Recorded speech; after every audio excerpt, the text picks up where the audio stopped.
He was just way ahead of his time in politics. I know.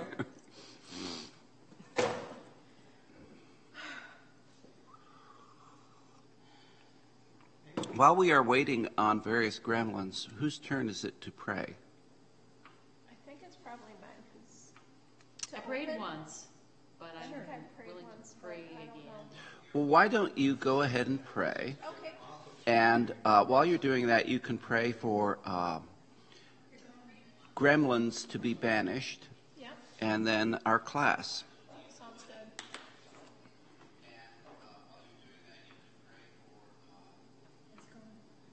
Are we ready to go? Okay, Lisa's going to pray. Okay. Father, we thank you for our time together, for bringing us together in spite of technological issues. Lord, I pray that post-lunch we be able to open our eyes, our minds, our hearts, our spirits, and focus on learning what you would have us learn. I pray, Lord, a special blessing on everyone in the room right now. In your son's name we pray. Amen. Amen. Thank you. Now, welcome to the second term, semester, whatever you want to call it, for this year of Deacon School for Church History.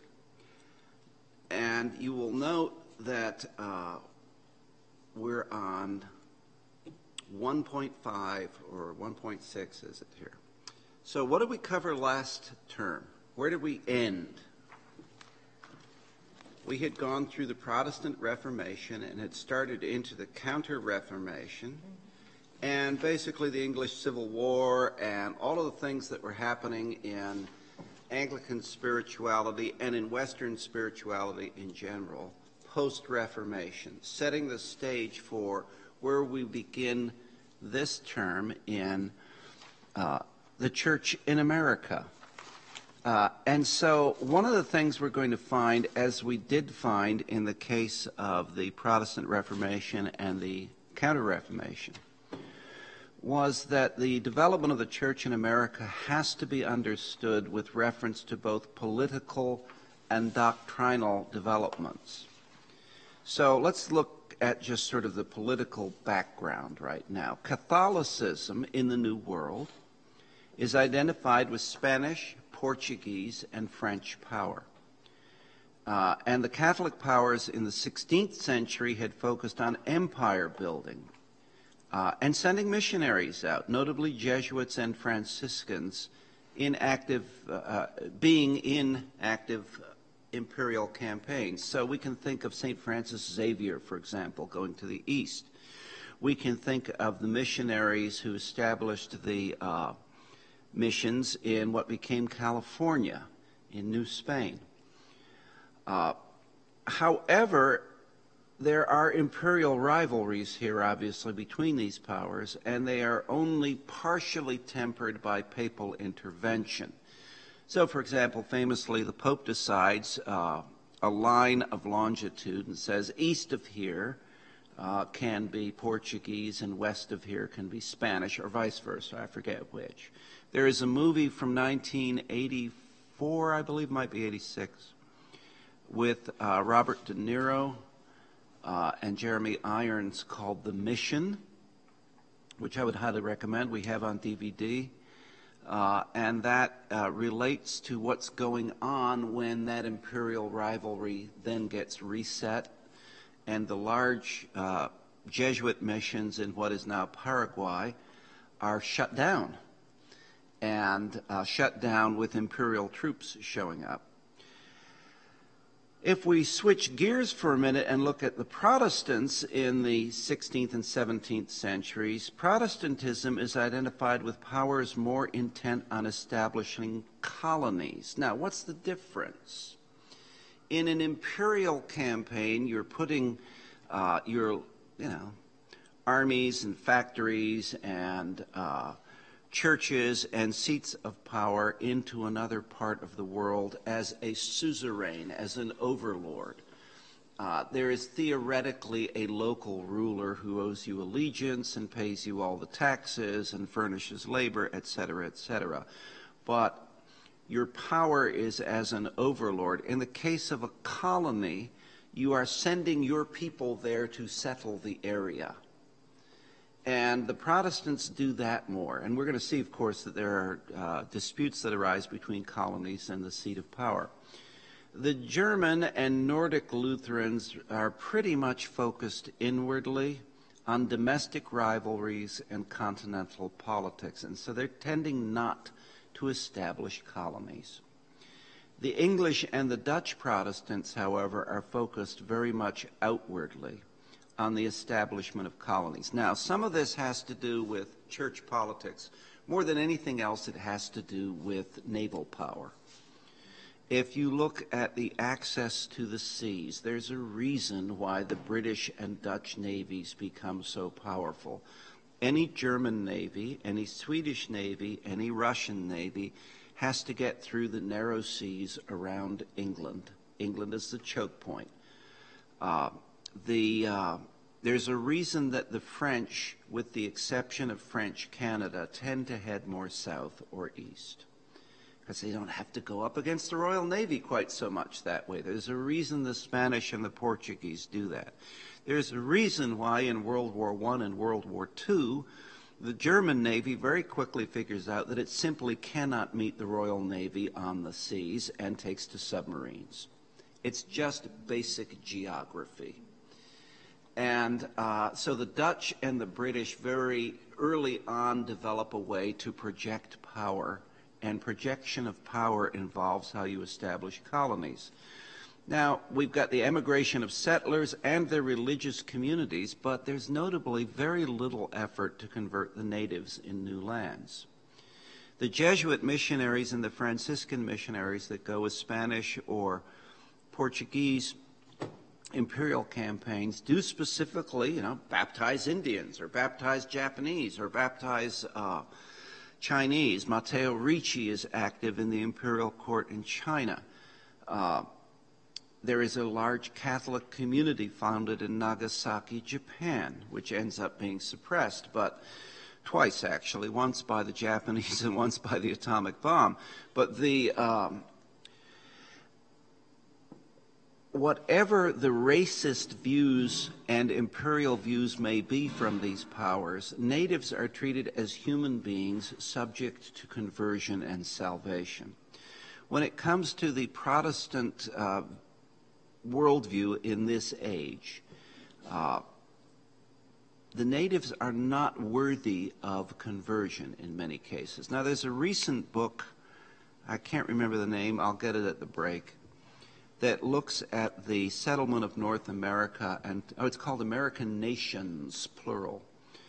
And I can't remember the author's name, but it basically points out, well, you've got the French up here, and they intermarry with the Indians and do things and convert. And you've got the Dutch don't, the British don't, the Spanish do things this way. And a lot of our culture wars and regional variations are just legacies of all this, how we look at each other. The fact that the slave economy in the Deep South is founded principally by second sons when it comes to how real cotton plantations work. If you look at the flag for South Carolina, it is a palmetto tree with a crescent moon. The crescent moon is the sign in heraldry for second son. This is in an era of primogeniture. And South Carolina is the only colony founded not from Europe, but from the Americas. It is founded from Barbados. And the people who have gone to Barbados are second sons from England. And so the slave economy is very different the way it comes in that route versus the slave economy in Virginia or New Jersey or north of there. But if you view native peoples as not human, not worthy of conversion, not worthy of mission, there's obviously going to be a different approach in terms of how your church is settling the land. Where there are disagreements here, it's over church polity, how the church is governed and run. Is the church to be episcopal? Is there going to be a hierarchy? What is the role of the crown? We also see that there will be doctrinal disputes, some that are old and some that are new.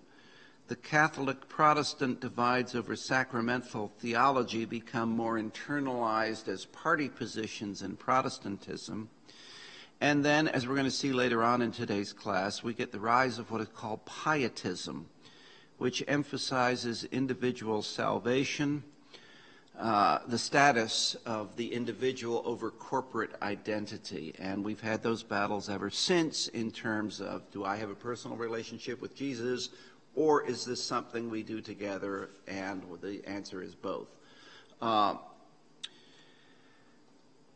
Pietism will be the greatest influence in the history of Protestant and Anglican spirituality in the 18th century. If you want to have one takeaway for what becomes significantly different in American religious identity, we're going to trace it back to pietism, and we'll get there in more detail.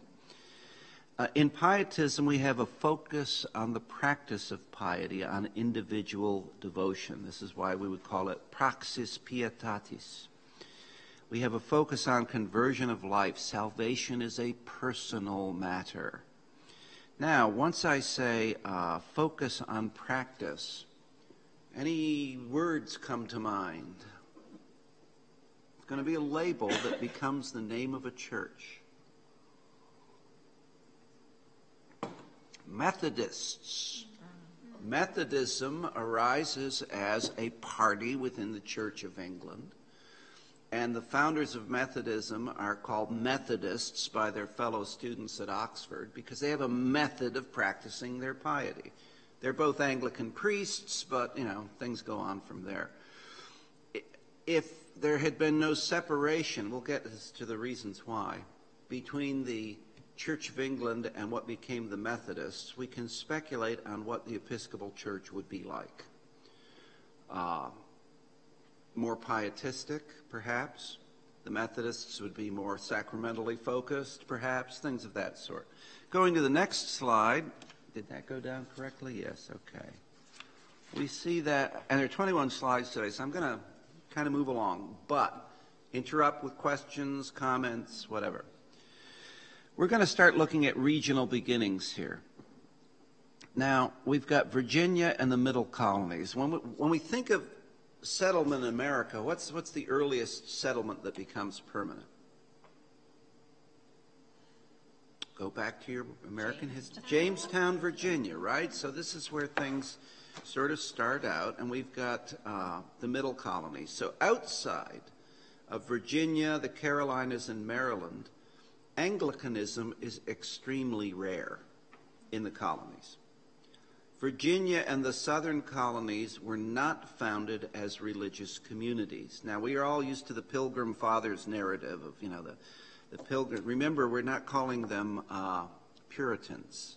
That's a party in the Church of England. We're calling them separatists. Remember that from our last class. The separatists are not coming to America for religious freedom. They're coming to establish theocracies. The southern colonies, Virginia and the southern colonies, though, are founded as merchant companies. You basically come in, you're given a grant of land, and, you're supposed to make money and send tribute back across the sea, but also to your shareholders. Now, think of the merchant companies we can think of. We've got the merchant company that ends up being Virginia. We have Maryland being a franchise of the Calvert family. If we went north, we'd eventually get to the Hudson's Bay Company, which remains in existence and under at least common law is the oldest corporation in the New World. One can argue there are older corporations in Latin America, but they're not common law corporations. So you've got the Hudson's Bay Company, the Duke of York, who is the second son, the king's brother, is going to be given a major franchise that becomes New York, and how he gets things from the Dutch and things of that sort. English identity, remember, is identified as Protestant. It is high treason to be a Catholic in this era.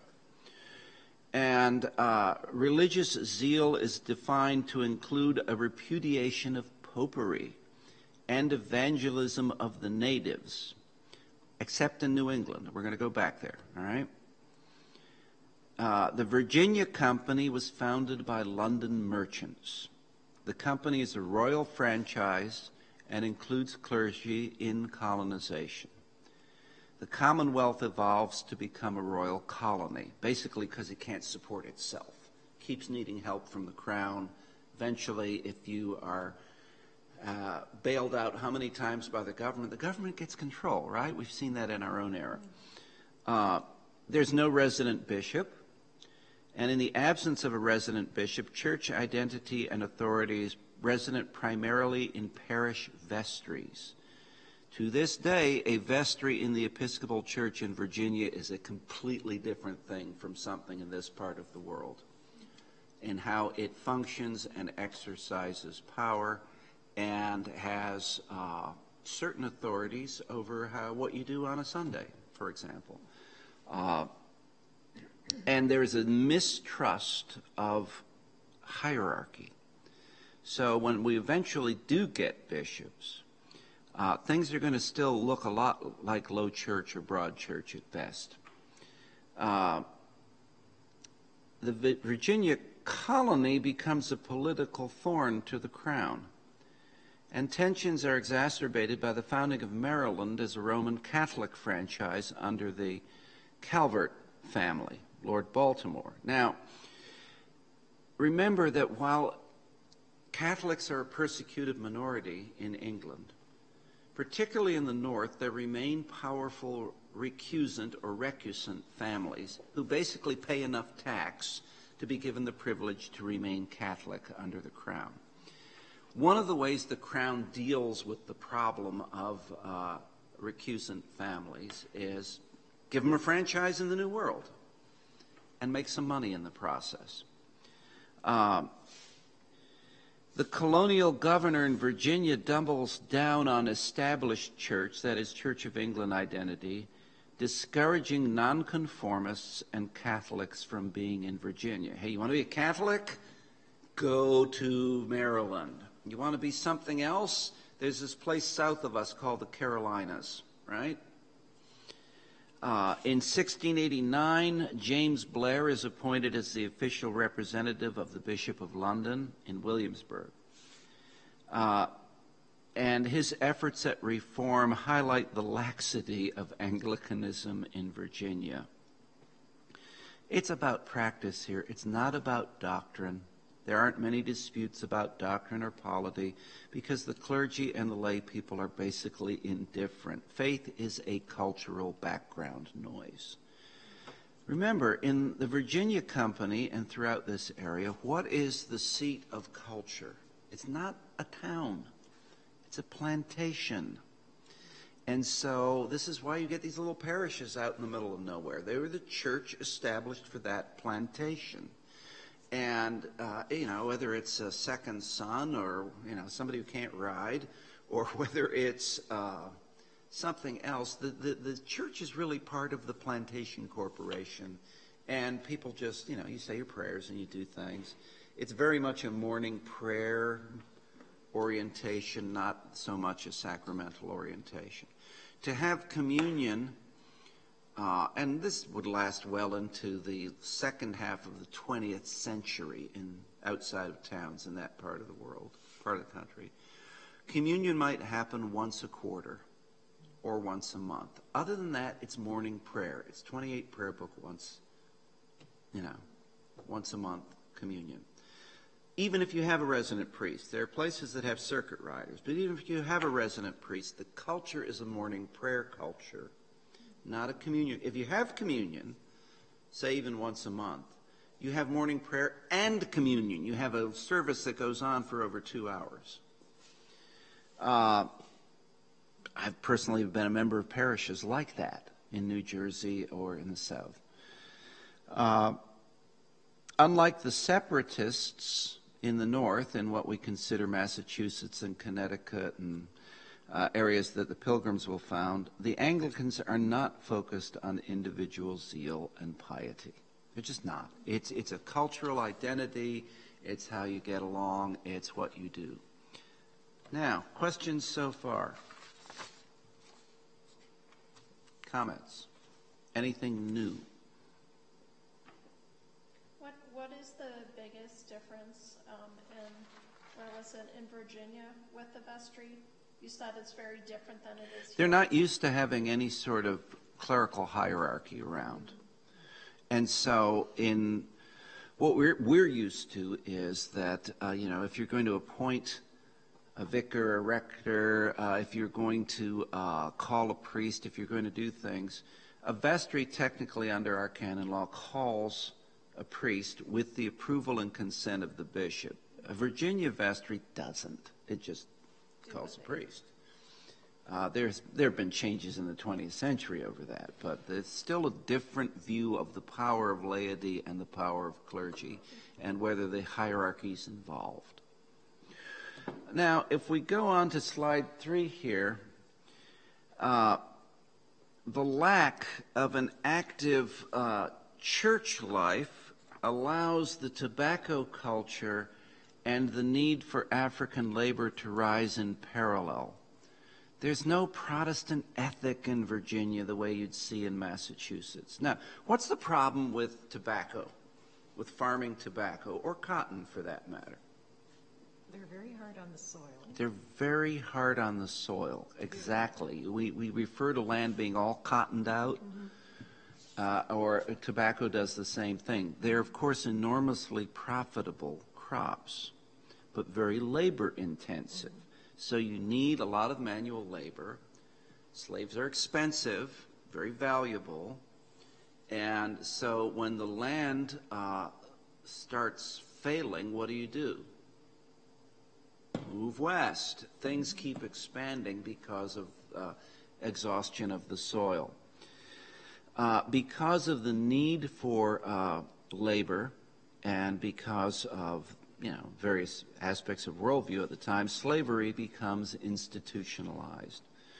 By 1667, the House of Burgesses, which is sort of the local parliament for Virginia, declares that baptism doth not alter the condition of the person as to his bondage or freedom. So you can baptize slaves, but it doesn't free them in this world. The letter to Philemon is often misquoted in slave societies as somehow not only condoning slavery but promoting it. Now, by the time we get to the eve of the war between the states, we're going to see that people are no longer just sort of defending slavery as a necessary evil, but promoting it as a good practice that should be universal. And party lines really get quite extreme. So the religious state of those in servitude becomes a matter of indifference. If the church is essentially a cultural movement and baptism doesn't change the condition of servitude, it's like, who cares whether you baptize slaves, right? As long as they're profitable, you're good. Now, as the societies evolve and as people head west and as crops change and all those sort of things, by the time we get to the 19th century, when people talk about, the fear of being sold down the river, that's literal. Because the cotton plantations in Mississippi and Louisiana, a slave is going to last about 18 months and die.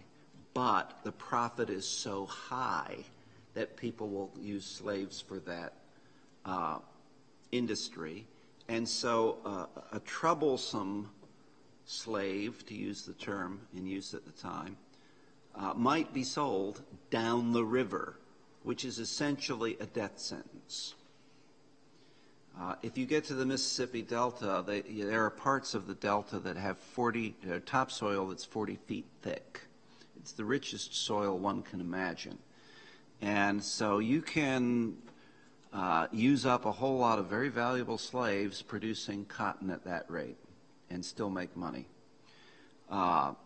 Most of the Deep South plantations, incidentally, that, we get into the war between the states, the Civil War, the sort of factionalism, most of them are owned out of Connecticut. It's where you invest your money to make a big profit.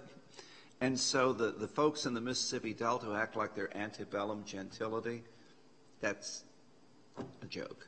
Because most of the Delta was a swamp before the war. Natchez was antebellum, Vicksburg. There were more millionaires in Natchez, Mississippi in 1860 than in New York City. But all their holdings were in slaves and then went into Confederate bonds. And so that economy changed. But being sold down the river is a real fear. Not so much in the 17th century, because there's no river to be sold down. There are no plantations down there. But we've got geography complicating the formation of any unified church culture, because plantations are the focus in community, not parishes. Now, Maryland is founded as a proprietary colony in 1634 under Lord Baltimore, with the toleration of Roman Catholicism made explicit. Who's the king at the time this happens?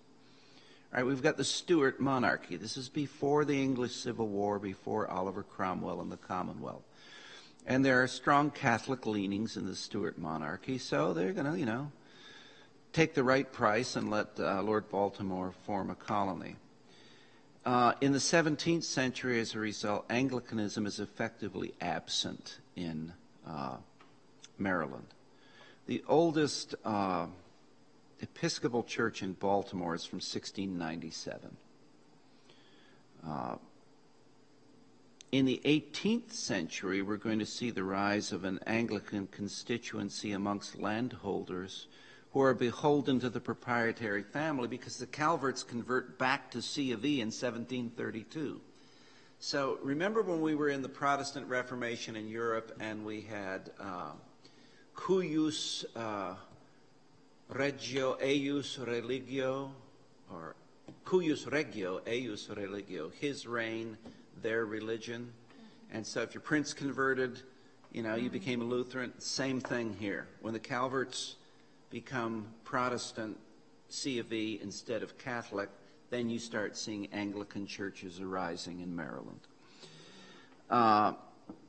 Maryland blends into the Virginia, Carolinas, Georgia model of passive Anglicanism, but with a notable Catholic population in Baltimore. The colony's laws do not establish any church. The pay is higher. And so the Anglican clergy who come to Maryland tend to focus less on mission and more on preferment. Anglicanism, as I said before, for Virginia becomes a cultural but not a religious force. Comments, questions? I've always kind of heard it said that people that were Anglican in America were wealthy and men of power, or families of power. So this is kind of explaining. This is why you see this, that it's plantation owners or royal franchisees. In Virginia, you pay a tax to support the church. This is why we're going to end up with the First Amendment in the U.S. Constitution saying no state shall establish a church. Because there were established churches in Virginia and in Connecticut and in Massachusetts. So you paid a tax to support the church. Pew tax. And the net effect is that if you look at the Episcopal Church today, there still is, I'm painting it with a really broad brush here, but there still is, on the East Coast, you tend to see wealthier people in Episcopal or Anglican churches. The West Coast, you see more of that because most of the West Coast that is not founded from Spanish Catholicism is founded by New England Puritans. And so when we see sort of the Boston-San Francisco progressive axis, it's been that way for centuries. They had their way of looking at the world, and one of the reasons why they end up in San Francisco is how you're going to change things. Now, those are not so much Anglicans. Those are more Congregationalists. But there are sort of Anglican hangers-on with Puritans running around, and they tend to be the wealthier ones. It becomes a mark of class distinction when people are worried about class. One of the things I had to adjust to moving to the Midwest was going to Episcopal churches in Milwaukee and Wisconsin and wherever, and there were blue-collar people around. I'd never been around a blue-collar person in an Episcopal church in New York or Pennsylvania or New Jersey. They exist, but, it's a rarity. And, so it really wasn't that it just kind of turned out that way. It was really it started that way. It started that way. And there are still worldviews that are formed. Remember, our national church headquarters is at 815 2nd Avenue. And while the average Episcopal congregation across the United States has an average Sunday attendance, the last figure I saw, which is 5 or 6 years old, of 58, and so we're actually a congregation of small churches. The power structures in the church, the committees that meet between General Convention, the standing commissions, are generally people out of churches that have like 1,000 members, that have paid staffs, and they view the church as being that. The concept that, we struggle as a vestry, for example, that once you hit 20 hours, you got to pay benefits, which fine as a matter of economic justice. I don't have a problem with whatsoever.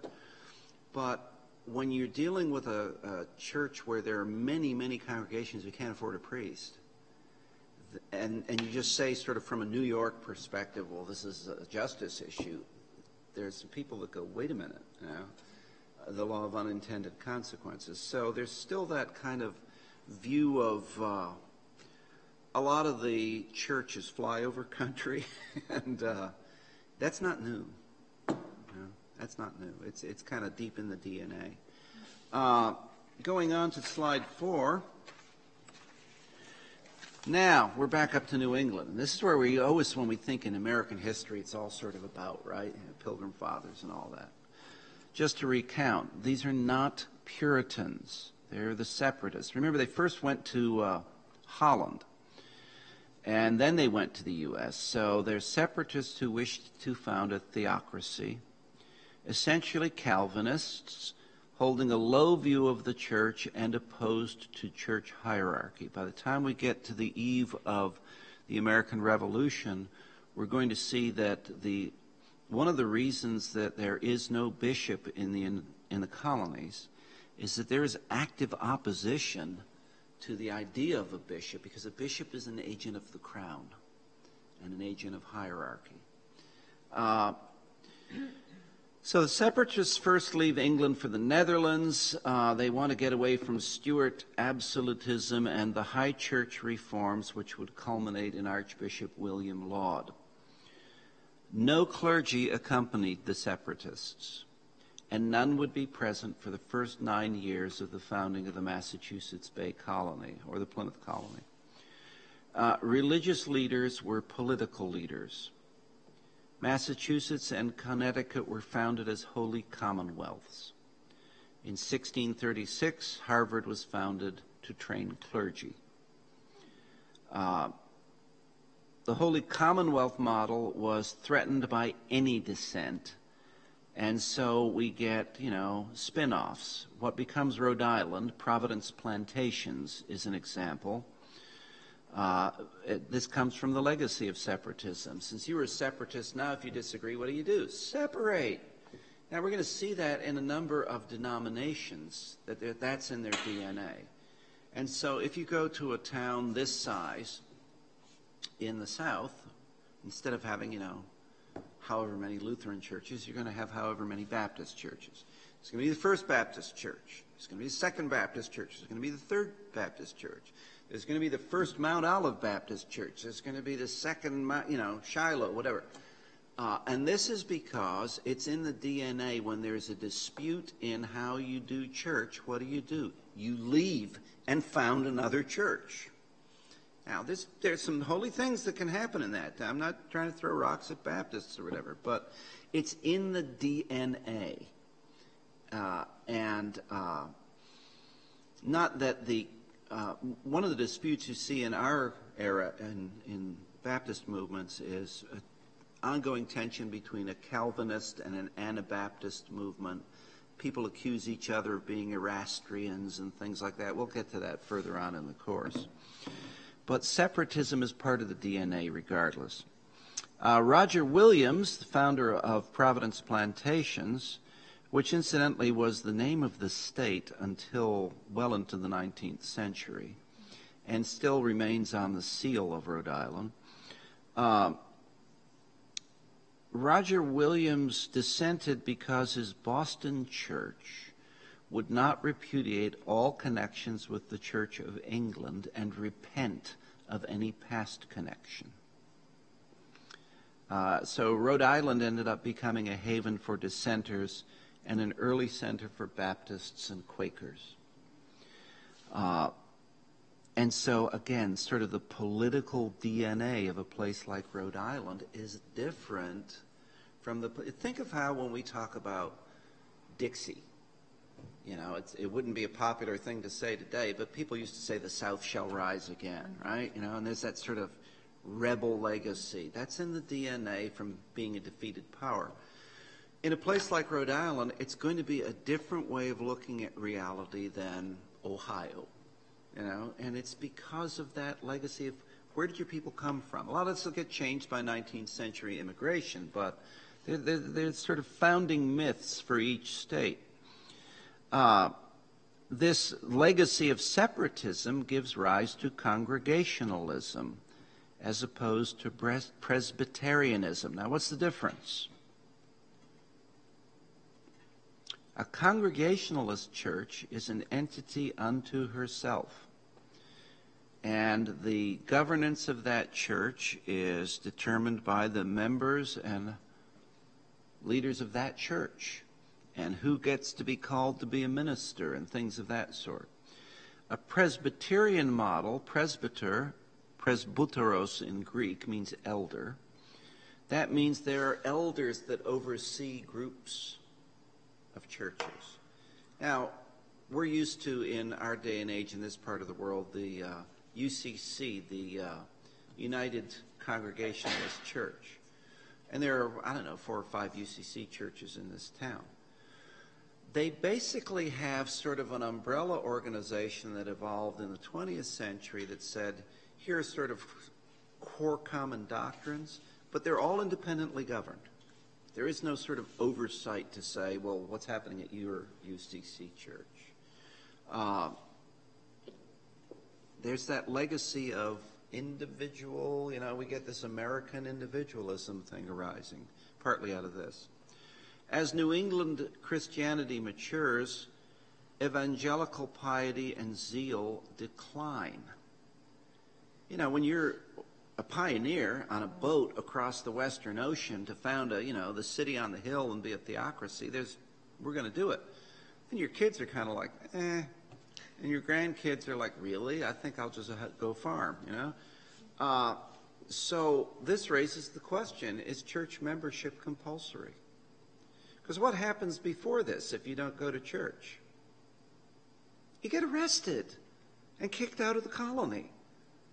And so now we have second and third generations in external covenant only.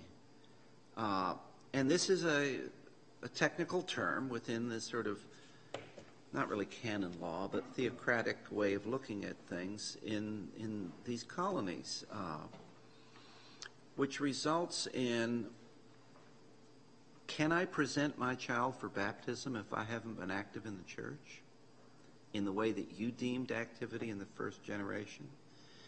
What results in 1662, notice this is within, 4 decades of the founding of the colony. We get the halfway covenant, which allows for baptism, but basically results in further church splits. Because basically somebody's being baptized, but they've never really been a member of that community as a worshiping community. So we get another inoculation of a separatist DNA early on. Going on to slide 5. And then, right at the time when we've got the halfway covenant and everybody's worried about who's really a separatist and who's really a Protestant and who's really the right kind of Protestant, the crown is restored under Charles II. By the 50th anniversary of the landing at Plymouth, New England Covenanters are beset by a reassertion of royal power, pestilence, shipwrecks, the Boston Fire, and King Philip's War, where the Native Americans attack. And what's their response to this? The necessity of reformation. They are looking at the world and saying, the king's back in power, the Church of England's back in power. We've had a plague, smallpox particularly. We've lost a lot of people in shipwreck, and we've lost a lot of our wealth in shipwreck. We've had the city burned down, and the Indians are attacking us. This means we're not being faithful enough. You double back down on your original identity. Now, going on to the Carolinas and Georgia, these are purely mercantile colonies, although recall that Georgia is also founded as a penal colony. This is where you send your prisoners, right? Sort of like Australia. But these are merchant companies that, found places, and we get an idea that the Carolinas are arising later. Why? Just from the name, right? Virginia's named after who? Queen Elizabeth, the Virgin Queen. The Virgin Queen, Elizabeth I. Maryland is named Maryland. Why? Mary Stuart. Because it's consecrated to Mary as a Catholic colony. New York, New Jersey, we're going to get sort of some royal, references there. New England, the same thing. If you look at a map of the 13 colonies, why does it look like there are 14?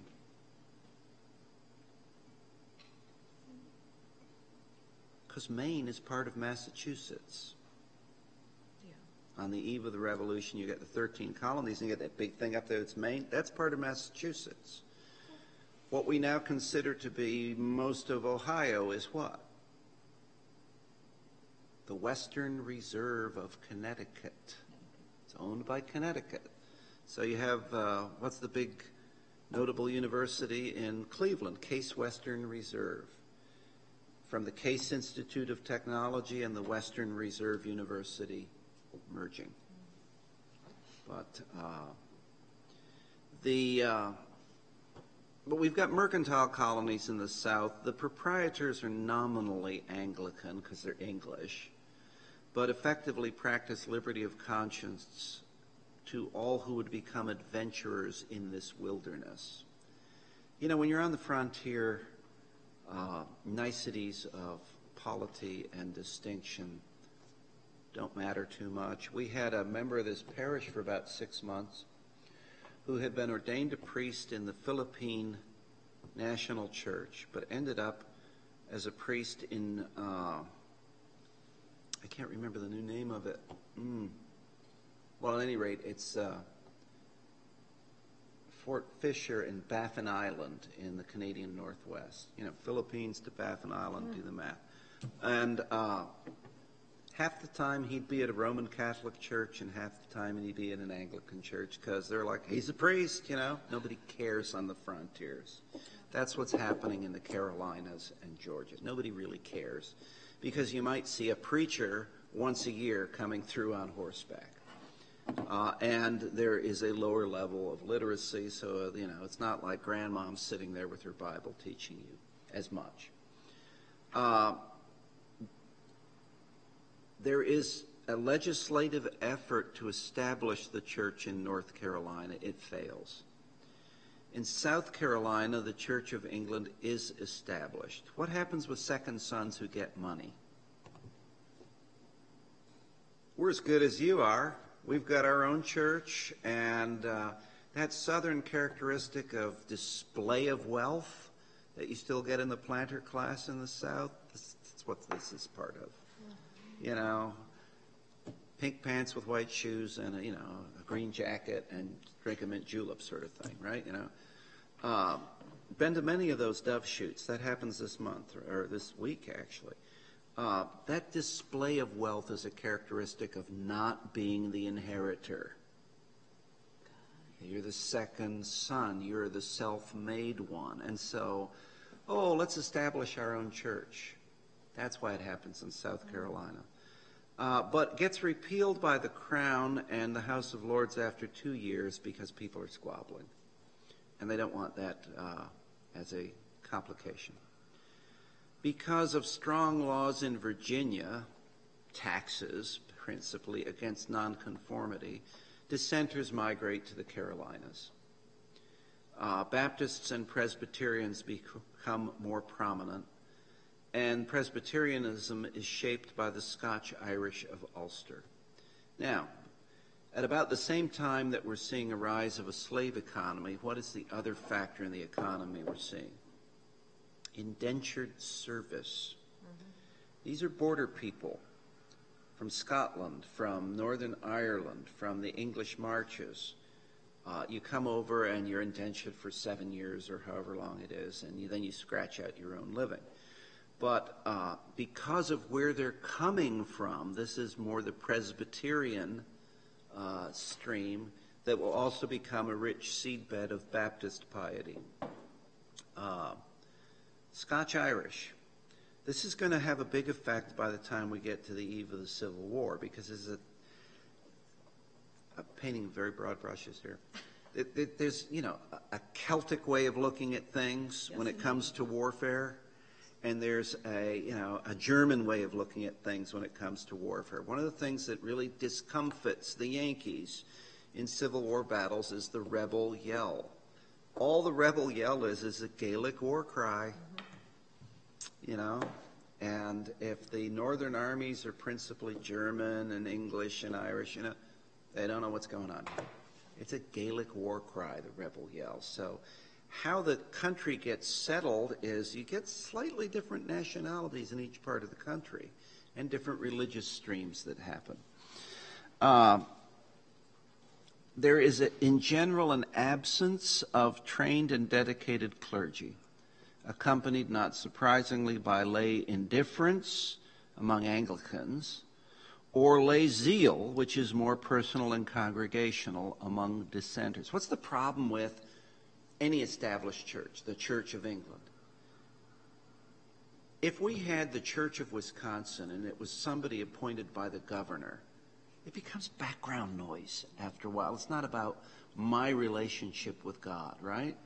So we shouldn't be surprised by this. In the Founding Fathers, in their wisdom, when they separate church and state, who did they end up protecting? The church, not the state so much. Actually, let me correct myself. Did they separate church and state? Not really. They said that the state can't establish a church. But when we say separation of churches and state in a 21st century way of thinking, we're talking about sort of a wall that's almost hostile. That's not what happens in the Constitution. It's just saying you can't have the Church of Wisconsin.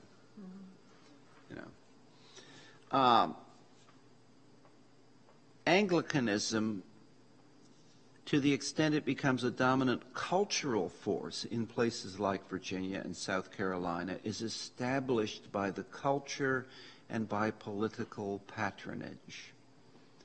So again, back to Nikki's point, this is why the ruling class in those parts of the world traditionally was more Anglican than otherwise. Let's take about a 5-minute break and we'll continue on slide 6. Have some birthday cake. Oh, that's right. It's your birthday today, isn't it? We've already sung to her, but if you want to sing again, we will.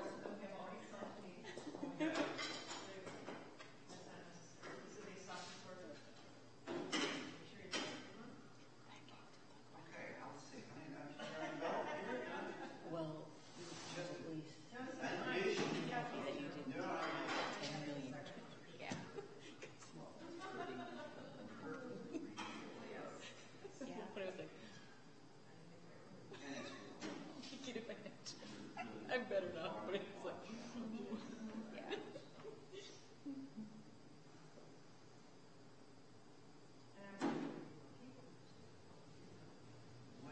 This is so interesting. Yeah. I wish I would have known this, when you're younger, studying it. And high school and college. Would have been a lot more. Would have been more interesting.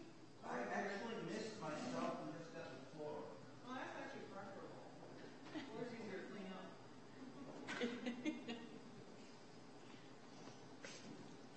Oh, I have another bagel.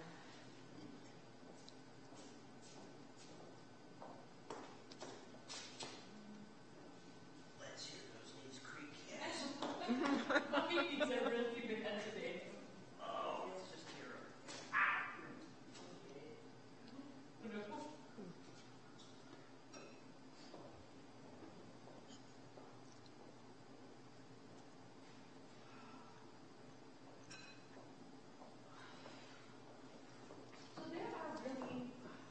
So there are more Episcopalian Anglican presidents Yeah. than the other religion.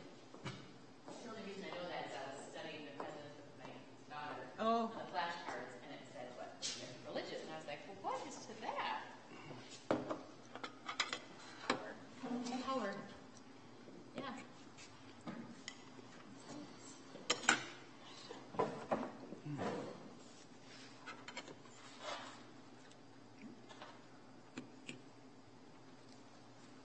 And I'm not 39. You're 29. Very 29. When I turned 40, I had a 22-year-old secretary. And she was giving me kind of a hard time about it, and I told her I'd be like Jack Benny and just stay 39, and she looked at me and said, "Who's Jack Benny?" I know. That happens to everybody, I think. I remember my dad, when I was about 19 or so, trying to tell me about something that had happened 25 years ago. I said, and I just looked at him blankly, and he realized that I wasn't old enough to know what he was talking about, and I think that was the first time he felt that. This was the same secretary who wasn't the sharpest tool in the drawer, who, when we were scheduling a meeting and she said we could do it on the 6th of June, I said, "Oh yeah, D-Day, we can do it on D-Day." And she was like, "What's that?" Well, Trivia question. What does the D in D-Day stand for? Isn't it Deutschland? No? Same as the H in H-hour.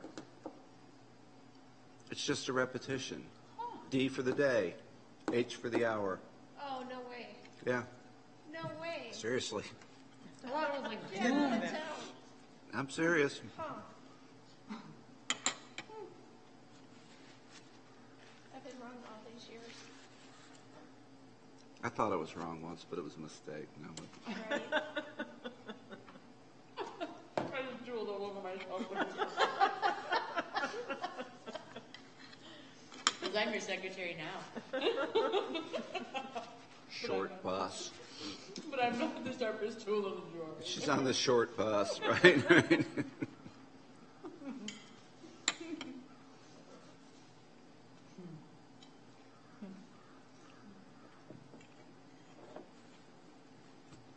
One of the things you have never done, unlike that particular colleague, was whenever I've said anything, look at me and go, "Yeah?" I just say no way. Right.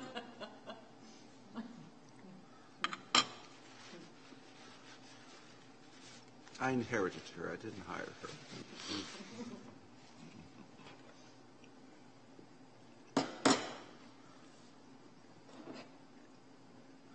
The idea of the whole second sons thing, I was just telling this, it would have been really interesting to understand that theory when we were learning all this in high school and college, because I just never really, I mean, I knew who this, settled the area? yeah, You know- I knew who they were, but I didn't realize like the, You know, my family never had any money. They weren't, you know, so if primogeniture had been in my ancestors, who would care? You'd have to believe Mine anyway. too. But Except for the suppose we siblings. had come from, you know, the landed gentry. I'm the second son. And so you'd sit there and you'd say, "Oh, he's not going to inherit, so put him in the army." Well, he can't ride.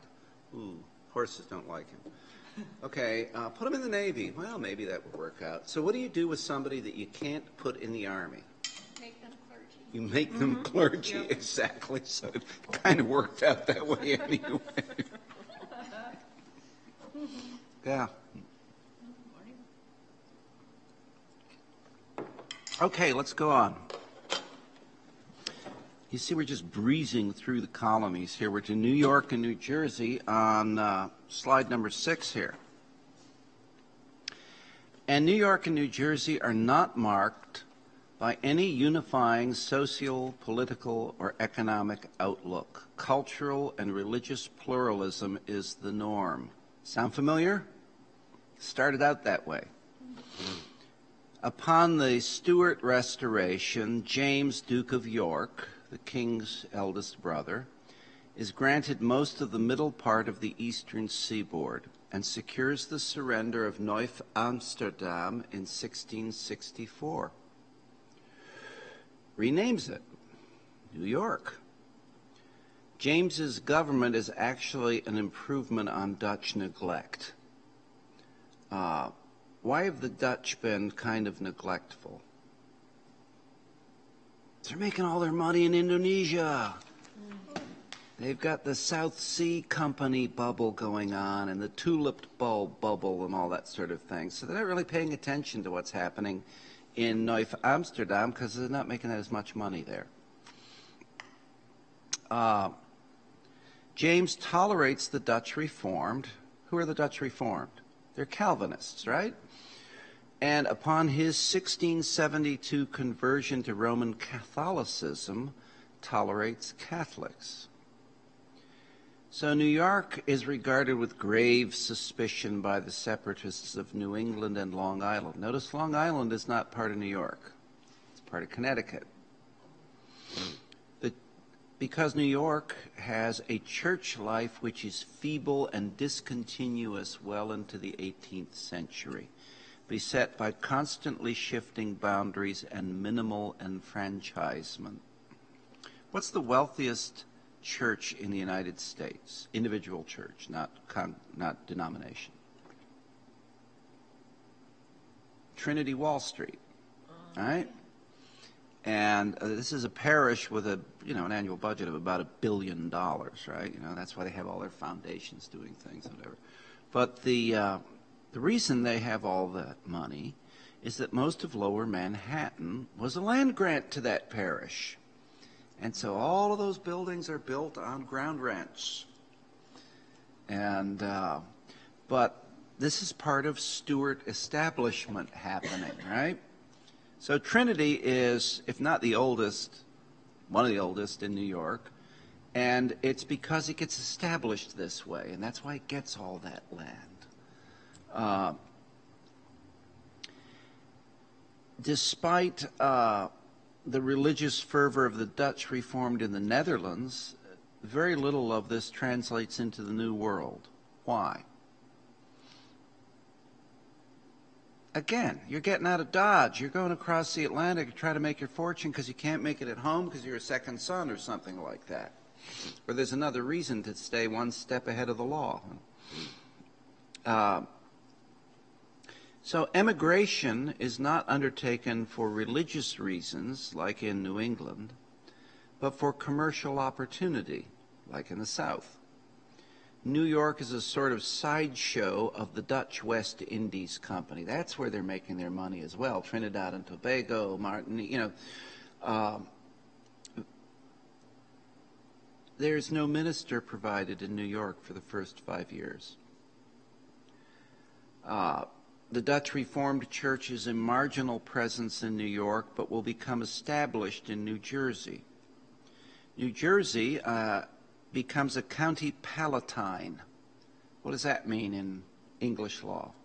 It means self-governing. It means you can make internal laws. There are 2 counties palatine in England.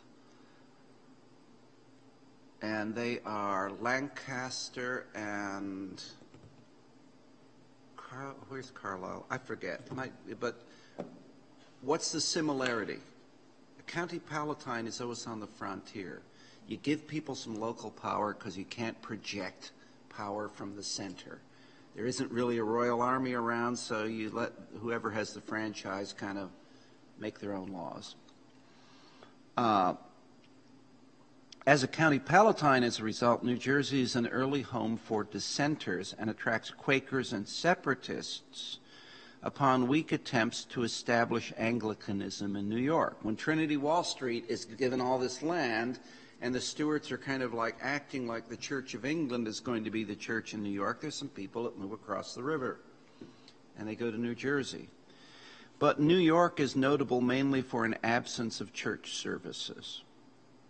So again, look at the DNA here. By the 19th century with immigration, we're going to see huge Catholic churches and German Lutheran churches being built. In the 20th century, when the church becomes a big, sort of cross-cultural but cultural phenomenon, we're going to see big interdenominational things like the Riverside Church. But New York is not a church town. It's got some wonderful churches, but it's not in the DNA. Going on to 7 here. Pennsylvania. Founded as the Holy Experiment, a Quaker venture. The colony is a proprietorship of William Penn, founded as an experiment in religious, social, political, and economic engineering. Basically, he pitches a plan to the Crown and says, let's do it this way. We've had all these wars with all these disputes. Let's see how it works when we try to make it work together. Is granted land, and off he goes, William Penn. Tolerance and pluralism, therefore, are made explicit. Religious freedom, representative government, cheap land, and feudal proprietary arrangements are impressed as founding principles. Notwithstanding this toleration, the Society of Friends, the Quakers, are very much in charge in Philadelphia. But there's enough immigration that you get a steady stream of Scotch, Irish, and Germans. Now, at this point, you're getting more people entering through the port of Philadelphia than the port of New York. And Presbyterianism and Lutheranism therefore become prominent as well in Pennsylvania. You get all those German Lutherans out, west of Philadelphia. Or Germantown in Philadelphia, which remains a major section of the city. This is the first significant advent of Lutheranism in the New World. So obviously these are northern Germans, right? Quakerism starts to evolve on the basis of schism, what's called Keithism. The Quakers are splitting up, arguing about doctrine here. And on the development of an increased practical focus, a mercantile focus. Pennsylvania is about making money. And then you have the crisis of the French and Indian War, otherwise known as what? The 7 Years' War, because it's basically part of the war between England and France and Spain in Europe. It becomes a global war. This is just this, the North American theater of operations of the global war that's centered in Europe. So in Europe, you'd see it referred to as the 7 Years' War. But it's the French and Indian War here. Why? Because the Indians are fighting principally on the side of the French. Why is that? Because when the French settled New France, which becomes, Quebec and then parts of that part of North America, they intermarry with the Indians. They're there to convert. They're there, When a lot of them get kicked out when the English reestablish power, a lot of them go to Louisiana. And there's always been a lot of intermarriage between the French and the natives in Indiana, which is why you have a Cajun and Creole culture there. Why Louisiana? What was the... Sorry, didn't mean to put you Not on a the spot. quick answer. Okay. Saved. It has a lot to do with trapper culture. Oh, got it. But you get a distinct Creole and Cajun culture in Louisiana that's about intermarriage. And so when we say French and Indian, it's because the Indians are principally the allies of the French. The French have not tried to kill them. The French haven't given them smallpox blankets on purpose. The French get together and, you get together and you have a big feast together and do all that sort of thing. And then, get wives from each other and things like that. trade goods, right? There's a good 21st century view, right? But in this part of the world at that time, wives can be trade goods. Tobacco, liquor, gunpowder, wives, you know. It sounds kind of like a post-apocalyptic series on Netflix or something, you know. But we're going to have a new script series called Trade Goods, and, you know. Probably in production right now, right? Okay. Turning over to page 8 here, a couple pictures for you. The attempt to land a bishop in America. A London political cartoon. And notice what he's saying. Lord, now lettest thou thy servant depart in peace. There are a number of ideas floated around about bringing a bishop to America. But the Episcopal Church is going to evolve in ways because there aren't bishops. And the split between Anglicanism and Methodism is going to evolve in part because there aren't bishops in North America. When Charles Wesley and John Wesley die, they're both priests in the Church of England. But since they can never get a bishop in North America, they eventually just decide that they're going to ordain people in a certain way. And you start seeing the churches separate on that basis. Now, the other picture here is the Quebec Act. And you see what is shaded more in green up there is Quebec, French Canada. This becomes one of the intolerable acts from a Protestant colonialist perspective, because it basically is the Crown saying, yeah, there can be a bunch of Catholics around. What are the other intolerable acts? Well, they're the stamp acts for duties. There are the acts that allow troops to be quartered in your home, things of that sort. Prevent the coining of specie in North America, things of that sort, you know, as restrictions on trade. But one of them is about these Catholic guys to your north, right? You want this is right after the French and Indian War, right? What do you want the Royal Army to do? Attack them and get rid of them. They're the enemy. Now, moving on.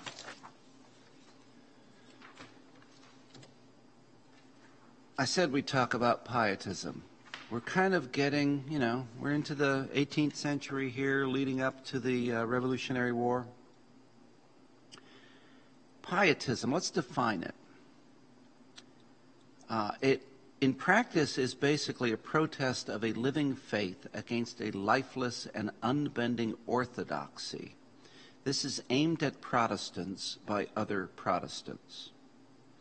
It's an effort to keep alive the spiritual dynamic of the Reformation without losing sight of doctrinal principles. And so the principle of reform is extended to the practicalities of personal life. A lot of this is going to sound familiar to you because a lot of it has crept into Anglican and Episcopal practice and the practice of many churches. You can find stuff like this in Roman Catholic prayer manuals now. The main emphases, this would not be Roman Catholic, would be the personal over the institutional. My relationship with Jesus as my personal Lord and Savior. What is voluntary versus what is compulsory. The present, how I experience faith now, how we experience faith now, versus tradition, small t. Tradition being how we've always done things, small t, and capital T being a doctrinal statement. The rights of laity over clergy and hierarchy. We can all get together in this room and lay hands on one person in the room and ordain that person, and say they've been called by God. Transconfessional unity amongst true believers. Well, as long as we all confess Jesus Christ, that's good enough for me, right? I mean, this sounds familiar. I'm not criticizing it. I'm just going through the elements. The primacy of experience over the knowledge of doctrine. Now, what we're going to see in the 20th century is that's going to morph into a somewhat destructive stream in the life of the church. because then it becomes very subjective. It's about what I feel about what God is doing, you know, and what I feel might be different from what you feel.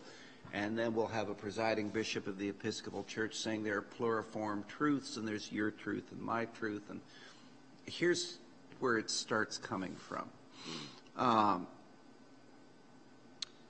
Perfectionism, striving to live one's faith. You know, every day I'm doing something, and I do it a certain way because I'm supposed to be getting deeper and deeper into my faith, better and better as a person.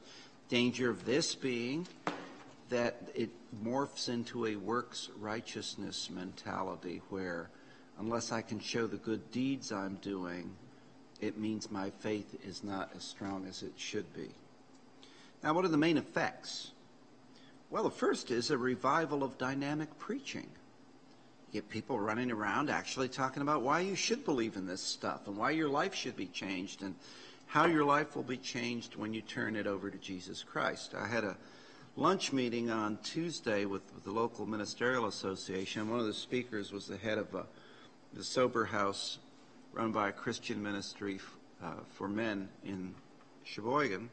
And he's a colorful guy who spent a lot of time in prison and has his way of talking about what Jesus does. And he said, doesn't matter how many times you put me in prison. Didn't matter what happened to me in prison. He said, you know, the only thing that's going to change these people is Jesus Christ. He said, I ended up in the Winnebago State Hospital for the criminally insane for years. And everybody's sitting there kind of going like, yeah, you know.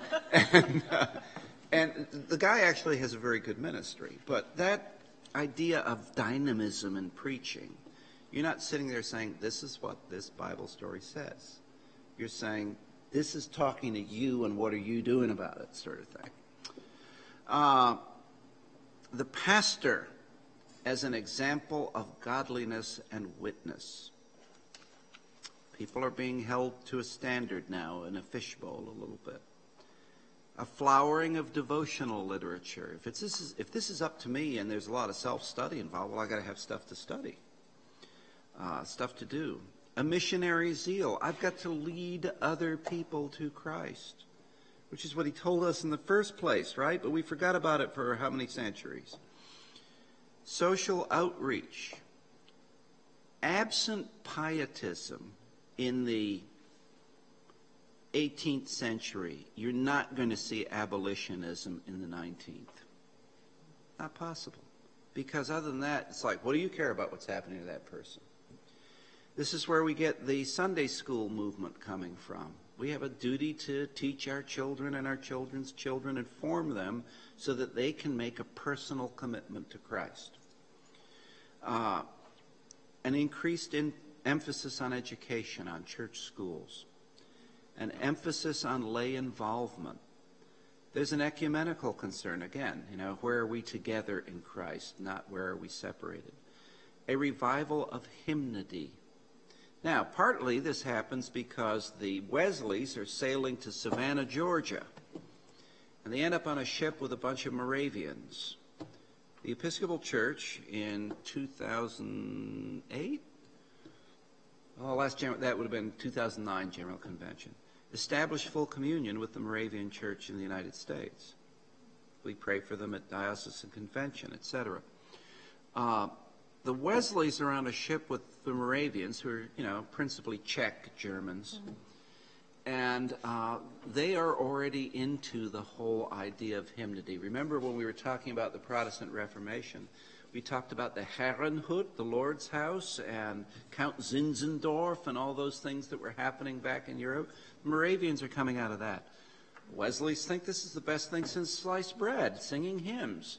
And it turns out that Charles has a God-given gift to write hymns. And so we get, in our hymnal, let me see if I've got this right. There are 45 hymns translated by or written by John Mason Neal. He's number one in terms of the frequency. Second is Isaac Watts, which is like 39. And then we got close to 30 from Charles Wesley. And a lot of them are, you know, old chestnuts. Love divine, all love's excelling. Hallelujah, sing to Jesus. His the scepter, his the crown. We get Jesus, lover of my soul. We get also the German influence here, Jesus, all my gladness, by Johann Frank. Because a lot of Methodists in the New World are Germans. There's a church on Highway C out here that was a German Methodist church. And if you look at the inscriptions on it, they're in German. The United Methodist Church was founded when? 1968, when various Methodist churches became one. And one of those streams was the German Methodist Church. Now, they hadn't been in German for most of the 20th century, probably. But you get that. Now, if you turn over, I've given you those hymns. And we're actually going to read through them. I won't sing them, okay? Although they have really nice tunes. This is personal.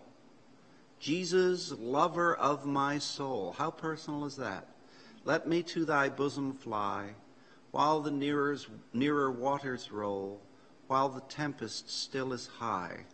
Hide me, O my Savior, hide, till the storm of life is past. Safe into the haven guide, O receive my soul at last. Now you can read the other verses there, but they go on with that same vein. Wesley wrote this hymn while hiding from a mob that was seeking to kill him. It's personal. You get Jesus, all my gladness, my repose in sadness. Jesus, heaven to me. Ah, my heart long plaineth. Ah, my spirit straineth, longeth after thee. Thine I am, O holy Lamb. Only where thou art is pleasure, thee alone I treasure. Very much about me and Jesus. You don't have a mention here of the church. Now, our last presiding bishop, Catherine Jefferts Schori, got into a lot of trouble in certain parts of the church when she preached a sermon in Venezuela that basically said that individualism was a modern heresy. And everybody's like, we're supposed to have a personal relationship with Jesus Christ, my Lord and Savior. If you go back and read the presiding bishop's sermon, she didn't say anything about not having a personal relationship with Jesus Christ. She said, we're supposed to do this together. And we're playing into the culture of individualism, saying, I got to have it my way. That separatist strain in Americanism. So there was actually nothing at all unorthodox about what she preached. But frankly, she could have said that the sun rises in the east, and there would have been somebody in the church saying she was a heretic. So, but you can see where these things are going to come together. The problem, as we talked about when we were, in the second or third class last year, we were talking about the Christological heresies. And what do we say about all heresies? That they all begin in truth, right? And you take the truth beyond where it will go. So if you say that Jesus is human, yes, absolutely, no? But if you take him to humanity to the extent that his divinity isn't part of it, that's a heretical statement. You become an Nestorian or an Arian or something like that. If, on the other hand, you make Jesus divine to an extent that you deny his humanity, you're taking a truth and stretching it beyond where it will go. Individualism becomes a heresy in Americanism, in American religious practice. And we fight that battle every day in churches, or we don't, and we accommodate to it. And part of the mega church movement is give you what you want. What program are you looking for? Oh, you can be over in this program. So don't leave thinking that I'm down on an individual relationship with Jesus Christ, okay? But you can see that this is very personal. Jesus is somebody who's as close to me as can be. We're still talking about pietism, and pietism is a force. Oh, how did I get all the way down there? I hit end. Let's keep going back up. Pietism is a force in Lutheranism, Reformed Protestantism, and Anglicanism. It is not a force in Catholicism in North America at this point. faith is experienced through personal feeling. In Lutheranism, there's an increased emphasis that works must accompany faith. Now, we just had the letter of James last week where he's saying, your faith is not alive unless you do something about it. You'll recall that Luther wanted to keep the letter of James out of the Bible because he thought it was about works righteousness. But works righteousness starts creeping back into Lutheranism through pietism, that you're supposed to do something about this. And if you, sprinkle some German DNA in there and say, you're supposed to fix stuff, you're good to go, right? We get Article 6 of the Augsburg Confession as early as 1530 that works must accompany faith. By the 17th century, this reaction against an individual and sola fide, by faith alone, focus has evolved into the pia desideria, that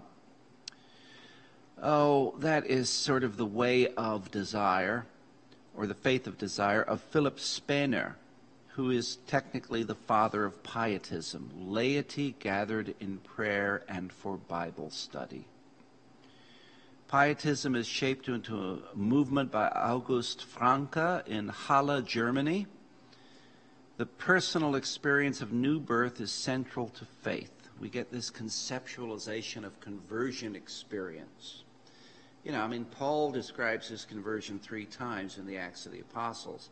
But name other, with the exception of St. Augustine, name other, prominent church literature through the first, 15, 16 centuries of the church where people are talking about how they were converted. It's not part of what they talk about. They talk about who God is. Augustine's Confession is the first actual autobiography in the history of the world, right? And so he kind of sets the standard there. German pietism shapes Count Nicholas von Zinzendorf, and we get the Herrnhut, the Lord's house, or the Lord's hut, really, which is what we'd now call a meeting house. You set up a place in the country, and you go there and you pray. Yeah? Zinzendorf and the Moravians, who are descendants of the Hussites, will be the major influence upon the Wesleys and the rise of Methodism, which is what I kind of already talked about and forgot this slide was here. So let's go on to Methodism. The Methodists in this time period are a religious society within and outside of the Church of England, with a focus to revive piety and combat vice. The Methodists arise in reaction to the passive cultural nature of 18th century Anglicanism. The first pietists in England precede Methodism. And so you have Thomas Bray, who founds the SPCK in 1696 and the SPG in 1701. Now, those two missionary societies are going to evolve on slightly different pathways, and so we'll see, for example, in Africa, if you look at Anglican provinces in Africa, those that were founded by the SPG are very Catholic in character, and those that were founded by the SPCK are much more Protestant in character. And that's why the African primates are sometimes on opposite sides of things. These societies still exist. So Thomas Bray founds both of them, and they're both focused on foreign mission and on free primary schools, the distribution of Bibles, prayer books, and devotional literature, and preaching in workhouses. This is about converting people's lives. Bray is named commissary to America by the Bishop of London. Remember, there are no bishops in North America. The Bishop of London has jurisdiction over the Church of England in the colonies. And so he sends Bray over as his commissioner or commissary, which means that he has a certain hierarchical authority. We've got the two founders of Methodism here, John and Charles. John is the better preacher and theologian. Charles is the better hymnodist, but neither of them is too shabby. They found what is called the Holy Club at Oxford University. They're also known as the Bible Moths by their fellow students. And finally, they're called Methodists because of their method of gathering, of study, and of prayer. They're sons of a high churchman, Samuel Wesley, not to be confused with their brother Samuel Wesley, who becomes a notable church composer. Samuel is focused on piety, free grace, and the pardon of sin. John also has organizational skills, and Charles, as I say, preaching in hymnody. The Wesleys travel to America with Moravians and experience hymnody with the Moravians on a long ocean voyage. The Moravians challenge the Wesleys, do you know Christ as your personal Lord and Savior? And John undergoes a personal conversion experience, what's called the Aldersgate conversion, in response to a particular verse from Romans, and travels to the Herrnhut in Germany. The Wesleys partner with George Whitefield, actually it's pronounced Whitfield, in open-air preaching missions in England. Now, if you're from the established church and you want to condemn a clergyman at the time as small-minded and of no account, in reaction to open-air preaching, which is calling thousands of people together, what do you call, what is the pejorative term for a priest that you're basically going to dismiss as of no account in society? It's a term that's still used in certain circles in England. You call him a hedge priest. You know, damned him for a hedge priest is a line from Tom Jones by Fielding, right? Damned him for a hedge priest and, you know, not going to be in the right society. And so we've got a crisis in America because we don't have a bishop. As we saw before in New England, there's fierce resistance to a bishop as an agent of crown and establishment. And the Wesleys are sending preachers in America starting in 1764. In 1784, a superintendent for America is ordained by the Wesleys, who are still Church of England priests. So we get sort of parallel organizational developments in England and America, and Methodism becomes a separate church post-1784. Once you ordain a superintendent, you're doing a church split, right? I mean, theoretically, the Wesleys could have been charged under canon law and in England at the time brought before a royal court. They weren't. They died as Church of England priests. But establishing a separate hierarchy is a church schism. Charles departs the movement, though, in 1761, and it's kind of a happy Anglican. John dies later, but they're both still in holy orders in the Church of England when they die. Comments, questions, newness? We're breezing through things because there's a lot of material to cover here. Now, pietism is part of a phenomenon that gets called in history, in secular history, the Great Awakening. There's more than one, but technically when we're talking about the Great Awakening, we're going to talk about waves of things happening in the 18th and 19th centuries, fueled by evangelical preaching.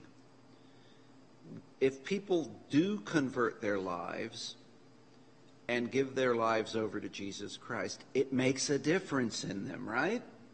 And it makes a difference in how they interact with society and in their families and all these other things that happen.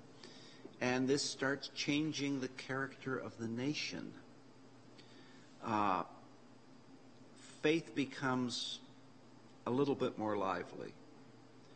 A distinctive feature of the Christian faith in America is this emphasis on individual response. If you combine that with the DNA of getting out of the old world and heading off on your own, you can see how our contemporary evangelical Christianity, with its emphasis on individuality, is where it comes from. Yeah? We have an American heritage of separatism, dissent, pioneering, and the influence of pietism, with pietism becoming the dominant influence in preaching. We're going to have cultural factors thrown in. Scots and Scotch-Irish distrust of authority being associated with Englishness. And they're going to, settle particular parts of the nation so that when we start getting regional conflict, it ends up in a war. We have at this point a marginal Roman Catholic presence. Roman Catholicism will remain marginal in what we call the colonies, not so in New Spain, not so in California, until we get mass immigration around the time of the potato blight in Ireland. The rise of Romanticism as a cultural movement increases as new emphases on the traditional and on the sense of increases with new emphases on the traditional and the sense of transcendence. Now, let's not go on a long tangent about Romanticism. Safe to say it's a major cultural movement that we get all kinds of different music and painting and poetry and literature from. But a lot of the great 19th century authors and composers and painters that you could name would be Romantics, capital R. And this is when we start getting interested in, Gothic stuff. So whether it's a Gothic horror novel like Frankenstein or whether it's Ivanhoe being written by Sir Walter Scott, that's sort of what is old and transcendent people are sort of searching for. And the same way as in our day and age we get people being spiritual, Romanticism as a cultural background in the 19th century is going to say, this spirituality thing that the Christians are talking about, maybe that's where I'm going.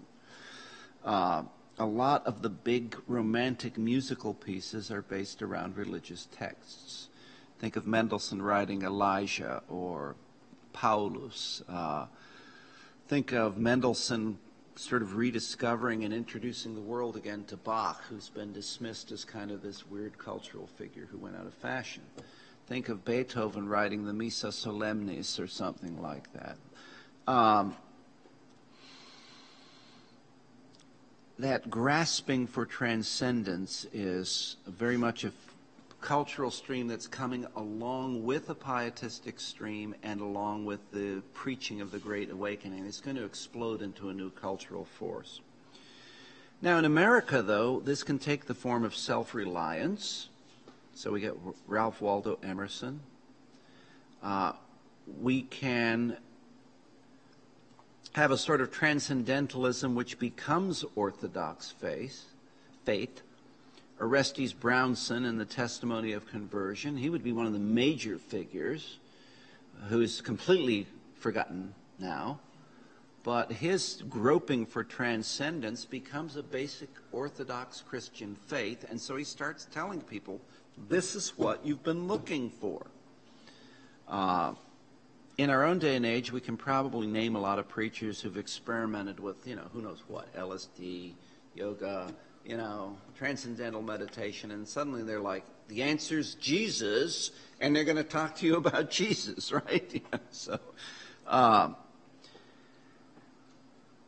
not questioning the validity of those conversions. I'm talking about them as cultural phenomena, though.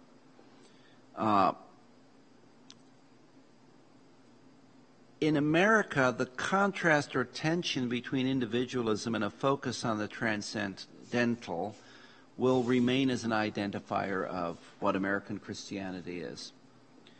The net result is that even within Catholicism, there will be a Catholic identity that arises which is independent of hereditary identity and formation. There are going to be people who become Catholic who weren't born Catholic. There are going to be people who are serious about practicing the Catholic faith, not just because they were born Catholic, but because of the tenets of the Catholic faith and how it is lived in their own lives. And so there's going to be a rediscovery of individual faith response set in motion through pietism that will go into the Catholic Church. And this is where we're going to see the Oxford movement in England come out. When we're heirs to the Oxford movement here at Grace Church and in most of the Diocese of Fond du Lac, a more Catholic way of looking at Anglicanism, right? This is not possible. The whole Oxford movement is impossible except for a call away from the passivism of early 19th century Anglicanism, late 18th century Anglicanism. So, as high church as you want to be at churches a lot higher than Grace, not possible absent the Methodists. As Catholic as you want to be, not possible absent the Moravians. And so this is, in my own view, the way the Holy Spirit keeps, kind of laughing at everybody and saying, you got to double down on your identity. Well, let's just put a little other DNA in here. And so this is how we sort of transfect genetic sequences and see what happens with a new breed, a new hybrid. I'm going to get a quick little sip of tea here because my throat's going. And so we'll take like a 2-minute break and regroup.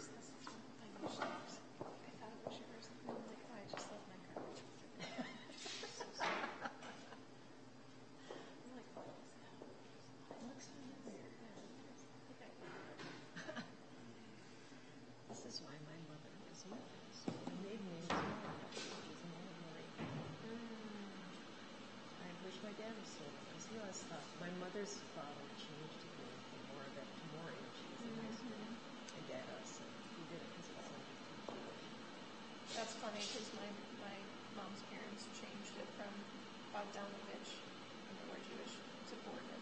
And my mother said, no, because everybody called Dad Maury anyway. And when she died, I was in contact with her older sister, and I asked her, why did Grandma change? Because it sounded too Jewish. And so that's what they think? Except that she was raised in Methodist. I suspect he was always a Methodist. And more of it did just sound too Jewish. And so after she died, I told my dad and my Aunt Jean had to be vindicated. But my mom's thinking, yeah, he probably was Methodist all that time. I mean, from a DNA test, I 7% Jewish, so it came from somewhere, not necessarily from my grandfather. So that's interesting. A personal connection. Yeah. I didn't know about it.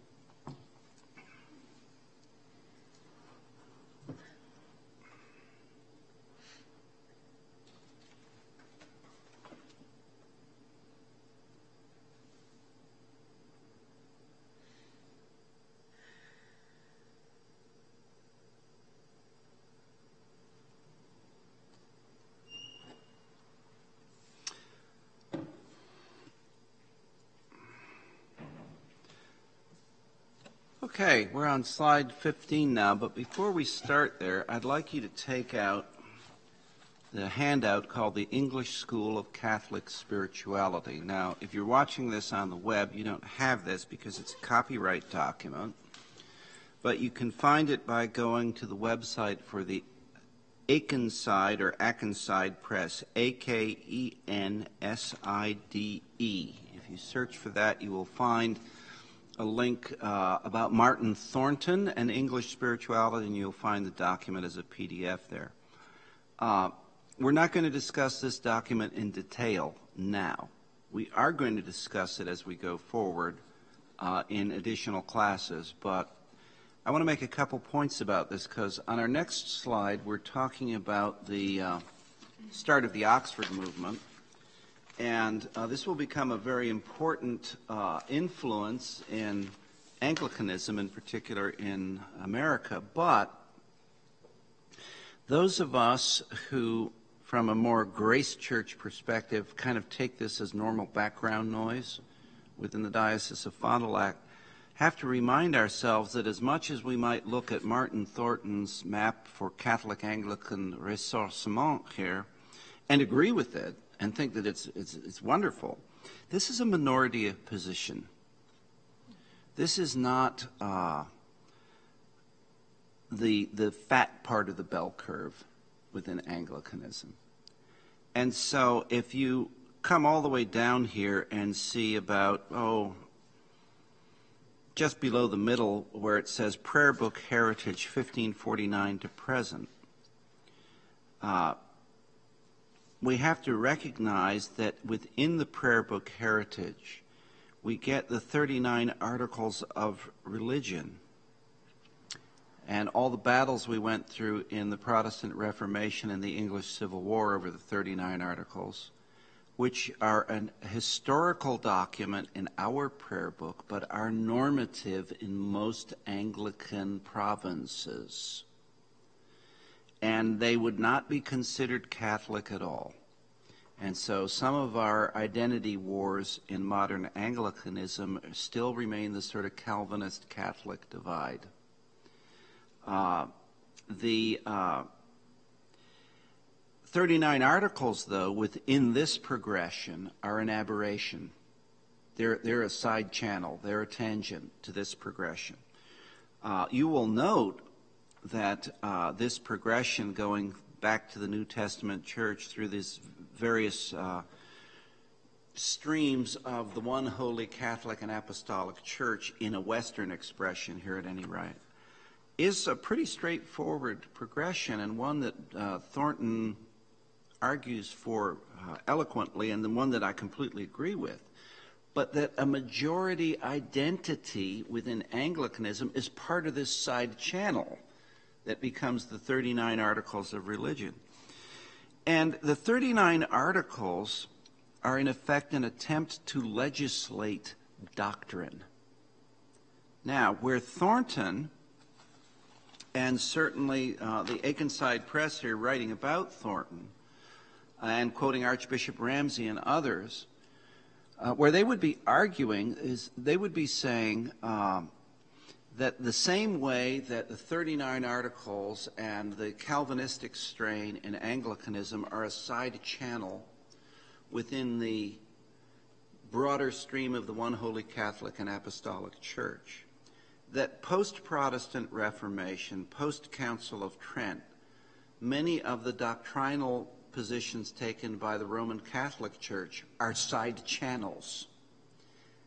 And so if we go back to what's called the Vincentian canon from St. Vincent of Lerins, that says, the faith is Catholic, which has been practiced at all times in all places, then we'd have to say, well, okay, that means that when by the 9th century after Christ, when clerical celibacy becomes the norm, that's actually an innovation that was never practiced at all times in all places, because the Eastern Orthodox never practiced that.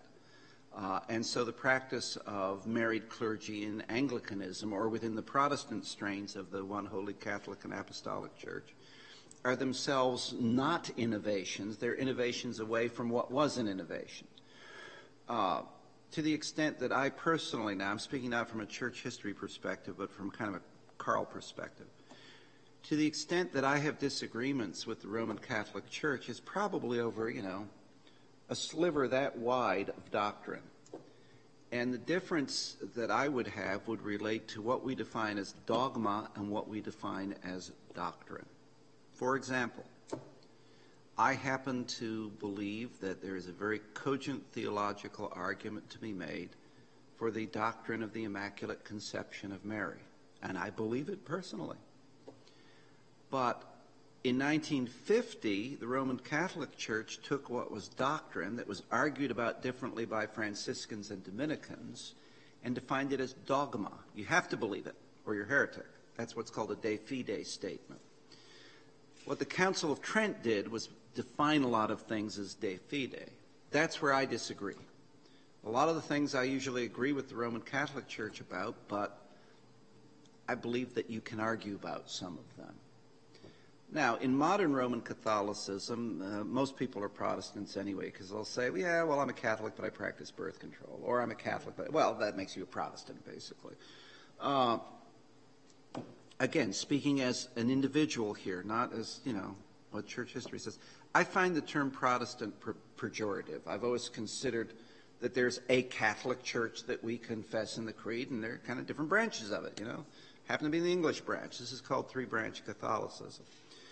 I have some arguments over the jurisdiction of the Bishop of Rome and what primacy means, but none of that would say that the Roman Catholic Church isn't part of the one holy Catholic and Apostolic Church.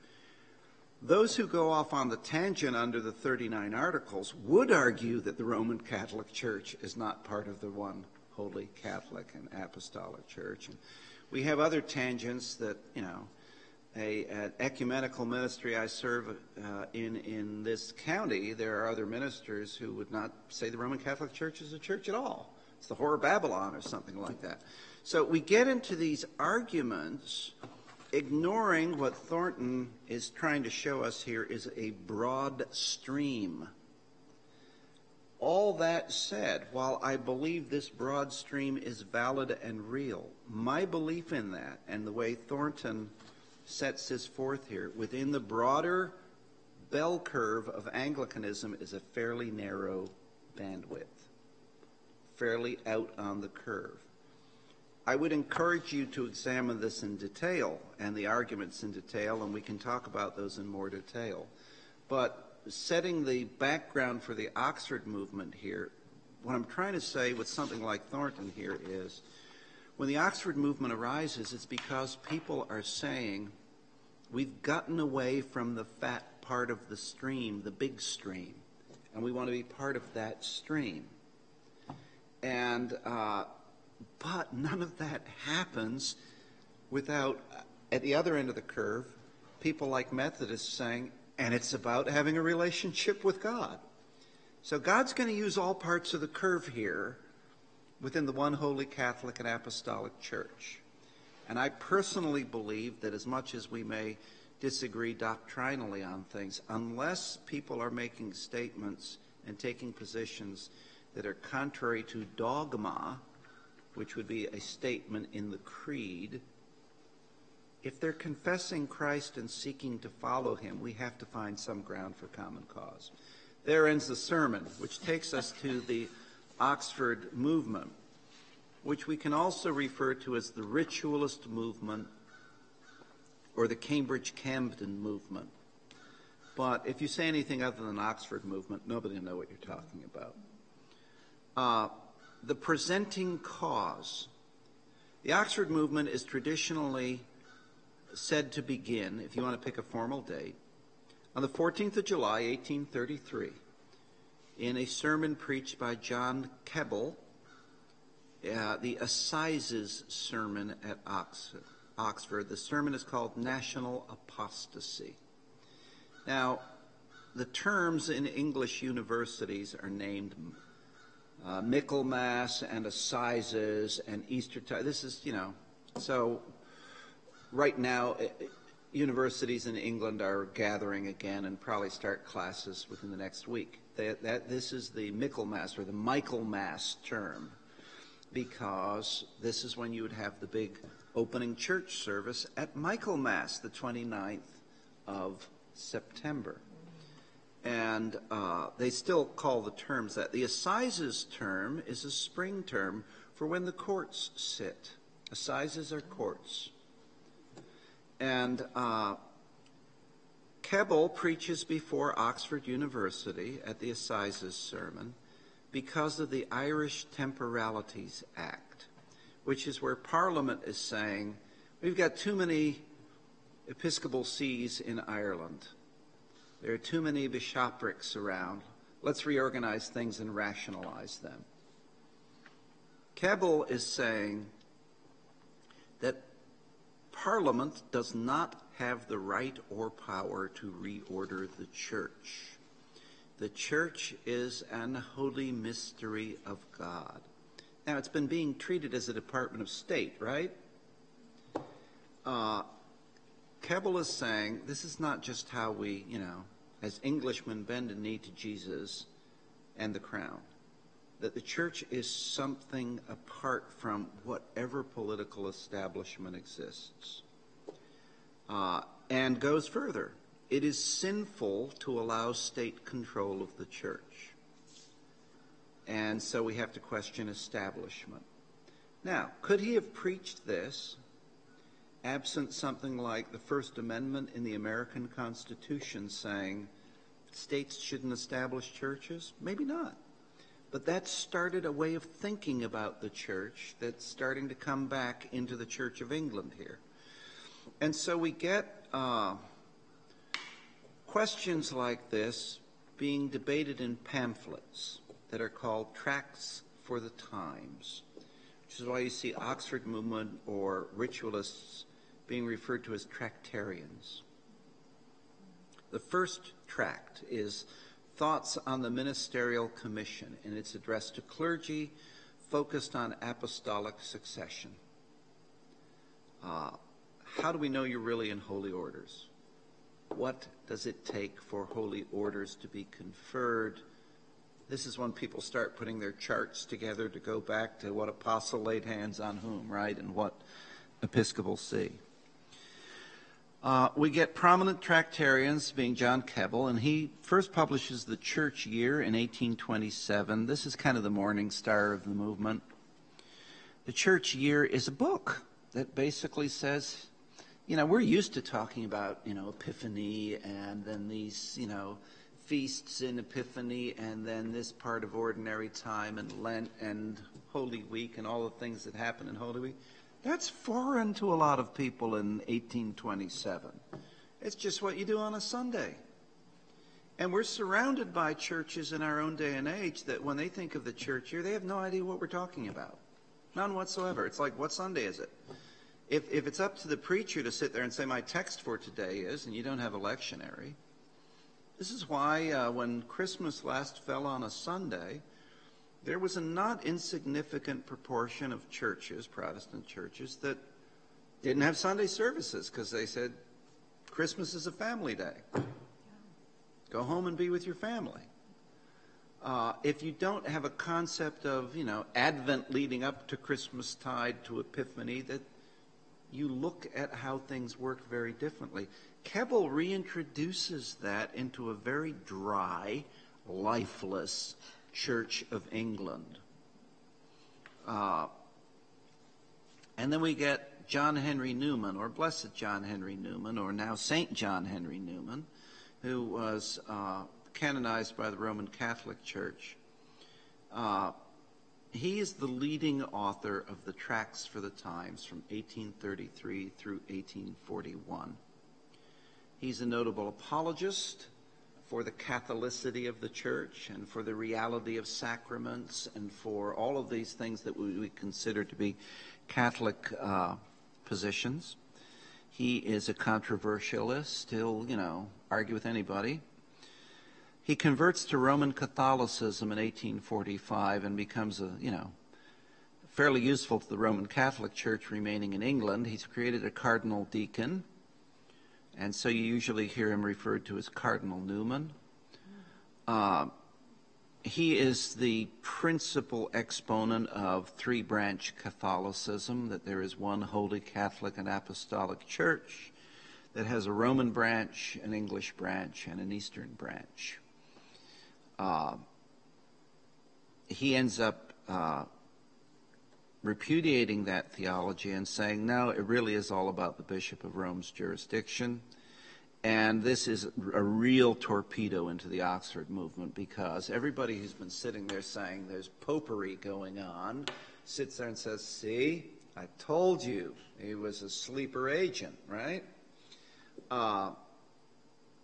So So he really upsets Blessed John Mason Neal, who's on our calendar of saints on the 7th of August.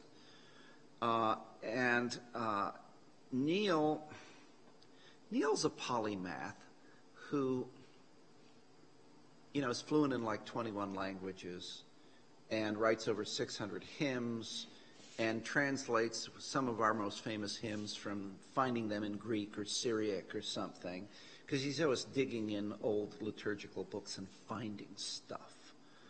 And he has an unhappy life. He's always persecuted. He is physically attacked at a funeral and maimed because they have a pall on the casket. This is deemed to be popery. He is the first person to reestablish adoration of the Blessed Sacrament in the Church of England and establishes basically a nunnery. The Bishop of Oxford inhibits him from the exercise of the priesthood for 21 years. Why 21? It's as long as that bishop's around. Oh, Yeah. there's no... So he focuses on translations and hymnody and a more monastic life and ministry to the poor. He is not well, has to go to Madeira occasionally to try to work on his TB or his other lung problems, but they end up having a really good library there. Interesting guy. Very influential and kind of unknown in most of the church now, unless you know his hymns. He is Newman is an influential preacher. In his edition of the Diary of R.H. Froude, he refers to the English Reformation as an unfortunate thing, which gives more gasoline for the fires of those who think this is a popish plot. And in response, the Oxford Memorial to the Reformation martyrs is erected. Tract 90, 1841, Newman basically says the 39 articles are an aberration, and he is publicly condemned for this. And then we get Edward Bouverie-Poussy, who is most influential in the revival of belief in the real presence of Jesus in the Blessed Sacrament in Anglicanism. He's going to be the face of the Oxford movement a lot, and so adherents of the Oxford movement are, in the mid-19th century in England, going to be referred to as Poussyites, as a pejorative term. And what is now the tourist center in Cambridge, where you can go in and get, a local map, what's called the Round Church.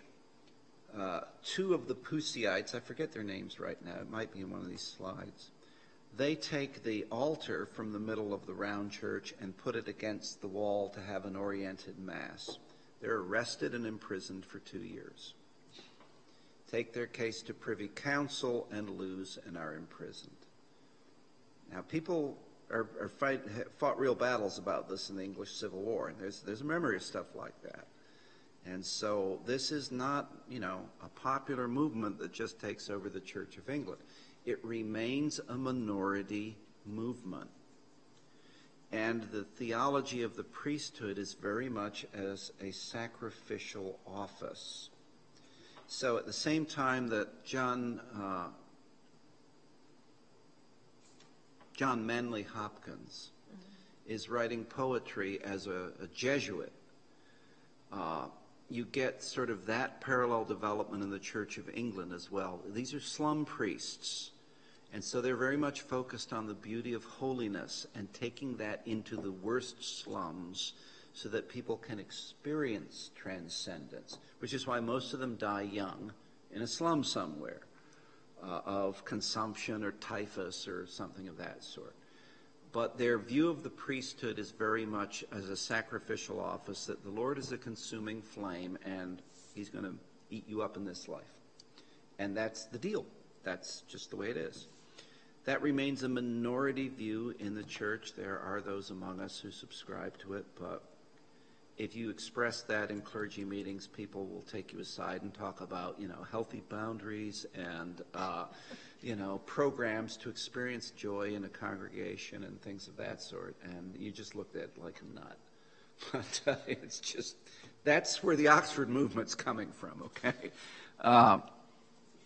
There remains the Pusey Society in Anglican churches. It's active in some seminaries. The Oxford movement results in an increased focus on parish ministry, an appeal to the heart and not the mind. So if we say that Newman is sort of the intellectual ideal here, and Keble the pastoral ideal, and Pusey is the devotional ideal, we start seeing these threads woven together in what becomes what we call Anglo-Catholicism. We get a revival of religious life, a quest for East-West Christian reunion, and new missionary activity. Now, this is going to be really the DNA of the Diocese of Fond du Lac, which is why Blessed Charles Chapman Grafton is so involved in rapprochement with the church in Russia, and why there are English churchmen running around to Orthodox councils, and why if you go to the archives of this diocese, you find telegrams back and forth to the Tsar when the Fond du Lac Circus and subsequent issues arise. People are trying to say there is one holy Catholic and Apostolic Church, and how do we weave these things together? Part of the Catholic response is in the same time frame. You've got the First Vatican Council in 1870 to 1874, which is going to focus very much on Catholic supremacy and be influenced by what's called ultramontanism in the Catholic Church. So ultramontanism means beyond the mountains. This is a Northern European focus on the absolute authority of the Pope. A Spanish focus on the absolute authority of the Pope as a complete monarch. But as the Anglicans and the Orthodox are starting to eye each other, again as a minority stream, one of the Catholic reactions is going to culminate in the bull of Leo XIII issued in 1896, Apostolicae Curae, we'll get to this, where Leo has commissioned a study of the Anglicans, and his commission comes back with a split vote, 50-50 vote on Anglican orders. Leo's the ultimate tiebreaker, being the ultimate monarch, and declares in the bull Anglican orders to be void. So you're making a play on Sunday. There's no sacrament because those really aren't priests and things of that sort. Apostolicae Curae is probably not possible absent the Oxford movement. And the fact that post-Vatican I, with the assertion of papal infallibility, you get the Old Catholic movement, and you get the Old Catholic Church in Holland, Germany, and Poland as Catholic churches that don't recognize the Pope's supremacy. And they're still around, and they're in communion with the Episcopal Church, or the Church of England. So, for example, our priest in Heidelberg, Germany, was from the German Old Catholic Church. And the fact that he looked like, somebody off of an Aryan recruiting poster for the SS, and would come and say, "The Lord be with you," was kind of off-putting. But he was a really nice guy. He was a very good priest, but he was like, whoa. So you can see how we get these sine waves of action and reaction in church history here. And the wavelength keeps decreasing. The waves are getting closer together in the 19th century and the 20th century. Now, if we're looking at physics, what happens when wavelengths finally get close enough two things happen, right? One is the waves can cancel each other out. The other thing is that they can amplify each other and go like this. They have to cancel each other out before they amplify. So if you wanted to use physics as an analogy and say the wavelength on these reactions is decreasing and the wave amplitude is changing as well, you could say, maybe God's getting ready to do something new with the one holy Catholic and Apostolic Church. The biblical record is he never builds anything up without tearing it apart first. And we may be living in the era of the institutional church as we know it being torn apart. If that's godly, that's okay. You know, your pension might be out up the creek, but, you know, that's, you know, sometimes the way it works. I was talking about a sacrificial office, was I not? Now, there are 4 marks of the Oxford movement. This is per Evelyn Underhill, the 20th century mystic. A restoration of Catholic tradition, capital C, small t, and a restoration of Catholic tradition, small c, capital T. Remember the distinctions, right? Catholic capital C is Roman Catholicism. Catholic small c is the universal church. Tradition capital T is the creeds, what has been revealed in special revelation to the church in council by the Holy Spirit. Small t is just how we do stuff. So the two are starting to come back together. And we're not just worried about how we do stuff, but why, what matters, and what doesn't separate us. We have a revival of sacramental worship. We have discipline in life. The idea of a spiritual rule becomes important. Again, this is not going to be really possible absent pietism.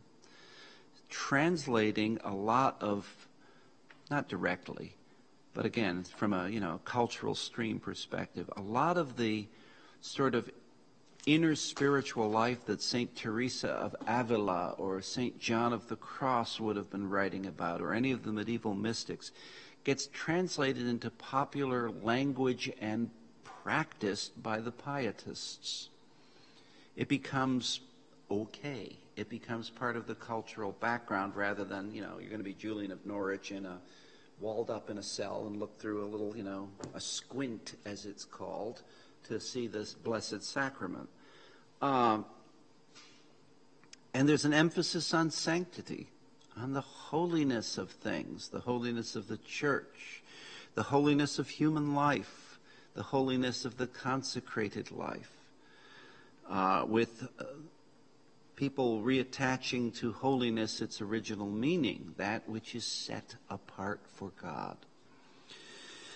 We get characteristic words here, mystery and awe, a recovery of supernatural reality in Christian life, that there are some things we're not going to explain, a flowering of incarnational theology of the church and sacraments. How do we really become Jesus' hands, eyes, and ears? How are the sacraments, when we're gathered with the Blessed Sacrament in the tabernacle or at the altar, how are we recognizing Jesus' presence? Father Cunningham, who died recently, his funeral was it last week or the week before? It was Saturday of Labor Day weekend, so it was last week. Father Cunningham, Mother Michelle was pointing out that he always had sort of like Birkenstock clogs sort of things on. It'd be kind of hard to do in boots. And when he supplied here, when I was in Mississippi, she noticed that, first of all, before they went to the altar, he turned to her and said, "Can you believe we get to do this?"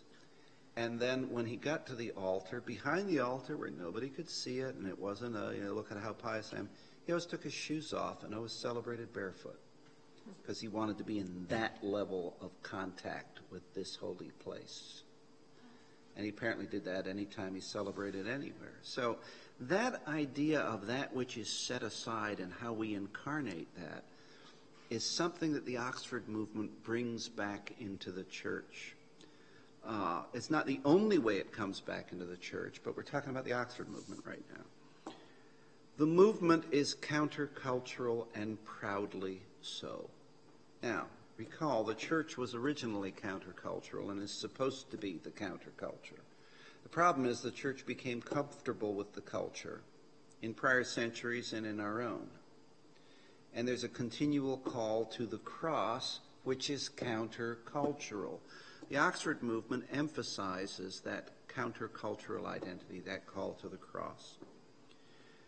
So we get some stages in development, study. Let's go back to the roots. Let's go find out what the roots really are. Ritual. How do we really do this? How do we really, do these things sacramentally? What did we cast out baby with bathwater in the Protestant Reformation? And then hard work. This is when the slum priests are saying, let's take these rituals and this learning back to those who are lost. So we get parallel phases in development. Academia. It's a university thing in Oxford and in Cambridge. Then parishes. It starts spreading out, and you get people who have experienced the religious life being in churches. So Charles Grafton becomes a Puseyite and then goes to the Church of the Advent in Boston, and then comes to Fond du Lac. The Church of the Advent is founded on the basis of people having served in religious houses. Now, Grafton is the heir to the State Street Bank and Trust Company. And so the Church of the Advent was built with his personal money. The cathedral in Fond du Lac was built with his personal money. The Sisterhood of the Holy Nativity was built with his personal money. When he died, he had about $1,000 left. But the cathedral, I don't know what the furnishings were, but the building, when it was completed in 1881, cost $475,000. Do that math. And talk about a fortune. The diocese didn't pay for that. Grafton did. So I guess he gets to be buried there, right?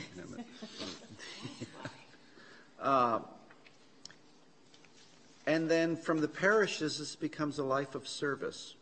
Not only for the priest, but calling the laity to a life of service, or to the religious life in service. There's an emphasis on the beauty of holiness. This is why ritual matters. This is why incense reappears. This is why we get beautifully decorated churches. This is why music becomes important again. Remember, if you go in our hymnal and you look at the Marbeck settings for service music, the Gloria, the Sanctus, the Agnus Dei, Protestant Reformation way of doing it is very diatonic. One note, one syllable, has to be understanded of the people, no polyphony, right? So if we say, let's take the Marbeck setting of the Gloria. You're just going to sing it, glory to God in the high. Well, then now we sing something like Healy Willen. And, it's musical because it's supposed to be beautiful. Glory to God in the highest, and peace to his people on earth, Lord God. Now that's actually fairly understandable. Some of the other ones aren't, but that starts coming back in. You get the Stanford settings in Victorian England. So beauty of holiness matters. There's a concern with social order. Look at where they're originally serving. Bethnal Green and Shoreditch. This is like saying, well, pick your least favorite slum in whatever city and saying, oh, let's go build a church there. Clubs and guilds as centers for missionary and relief work. Well, you're going to work with us together because this is about personal conversion, so we're going to send you on mission. You're going to do this. We're going to do this together. And so by 1876, we get the English Church Union being formed. And this is a working class phenomenon, remember?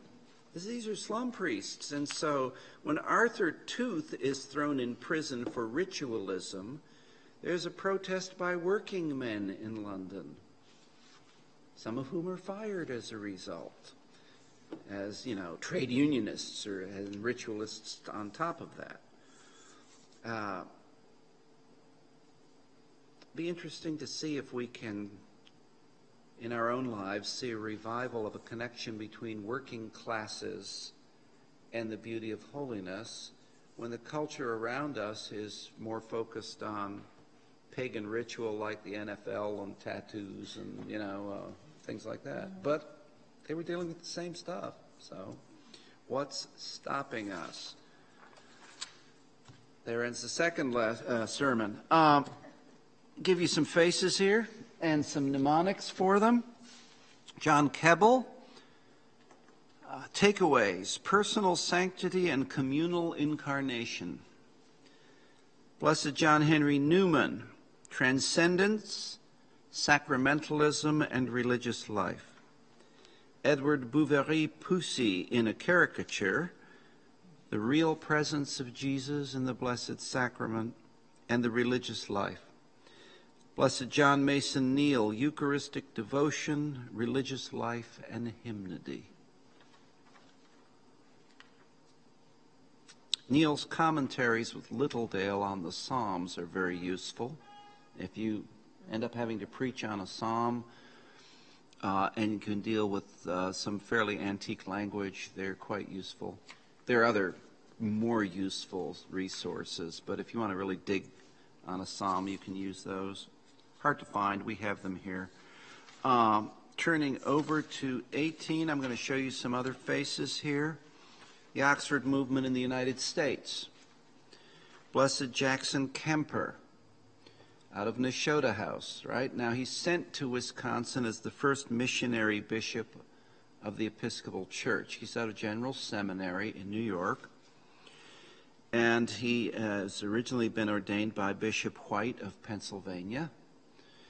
And he is sent to the West as a missionary. He travels over 400,000 miles by horseback throughout his life, wearing a sheepskin coat. So his window at Nashotah House has him in a sheepskin coat with a horse next to him. Founded churches as far south as Mississippi and all throughout the Northwest. Most of the churches around here he had a hand in. He's buried at Nashotah House, and his home is a faculty house called Bishop's Stead. Blessed James Lloyd Breck is the actual founder of Nashotah House. He was sent with two other seminarians to the western wilderness to found a house of prayer. And there's an interesting book by Charles Henry called Apostle to the Wilderness about him. So there's some nice icons of him you can get from Nashotah House. He's also buried at Nashotah House, and annually there's what's called the Trek to Breck during Holy Week, where the body of the seminary leaves the chapel and does the procession out to the cemetery to the Litany of Saints. Blessed James de Koven. The DeKoven Center of the Diocese of Milwaukee is named after him in Racine. That was originally what was called Racine College. That was founded as a religious life institution.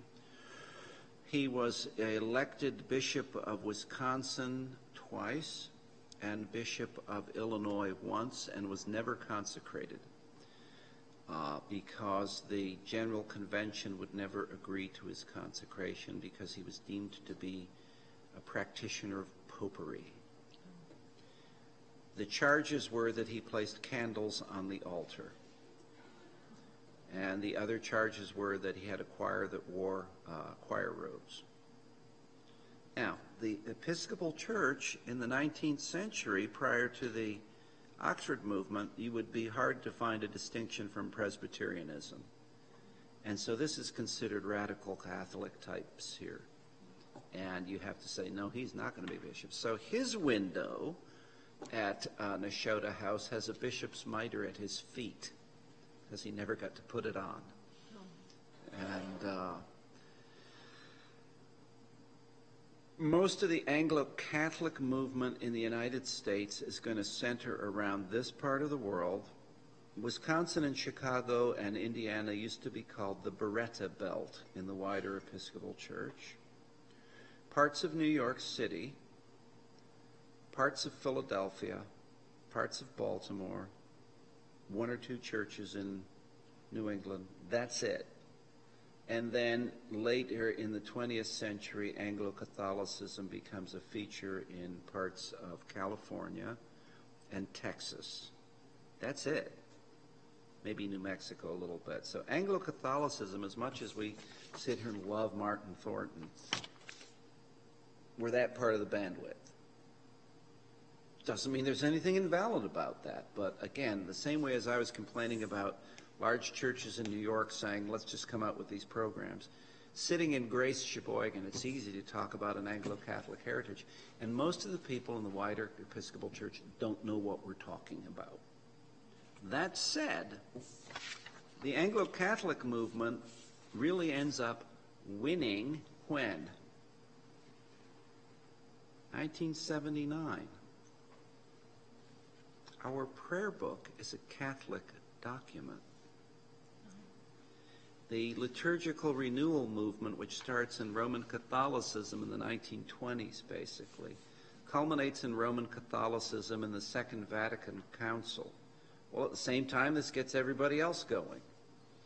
And by the time the wash-all comes out, by 1979, there's a new prayer book. If you compare the 1928 prayer book and the 1979 prayer book, the 1928 prayer book has a very Calvinistic approach to things.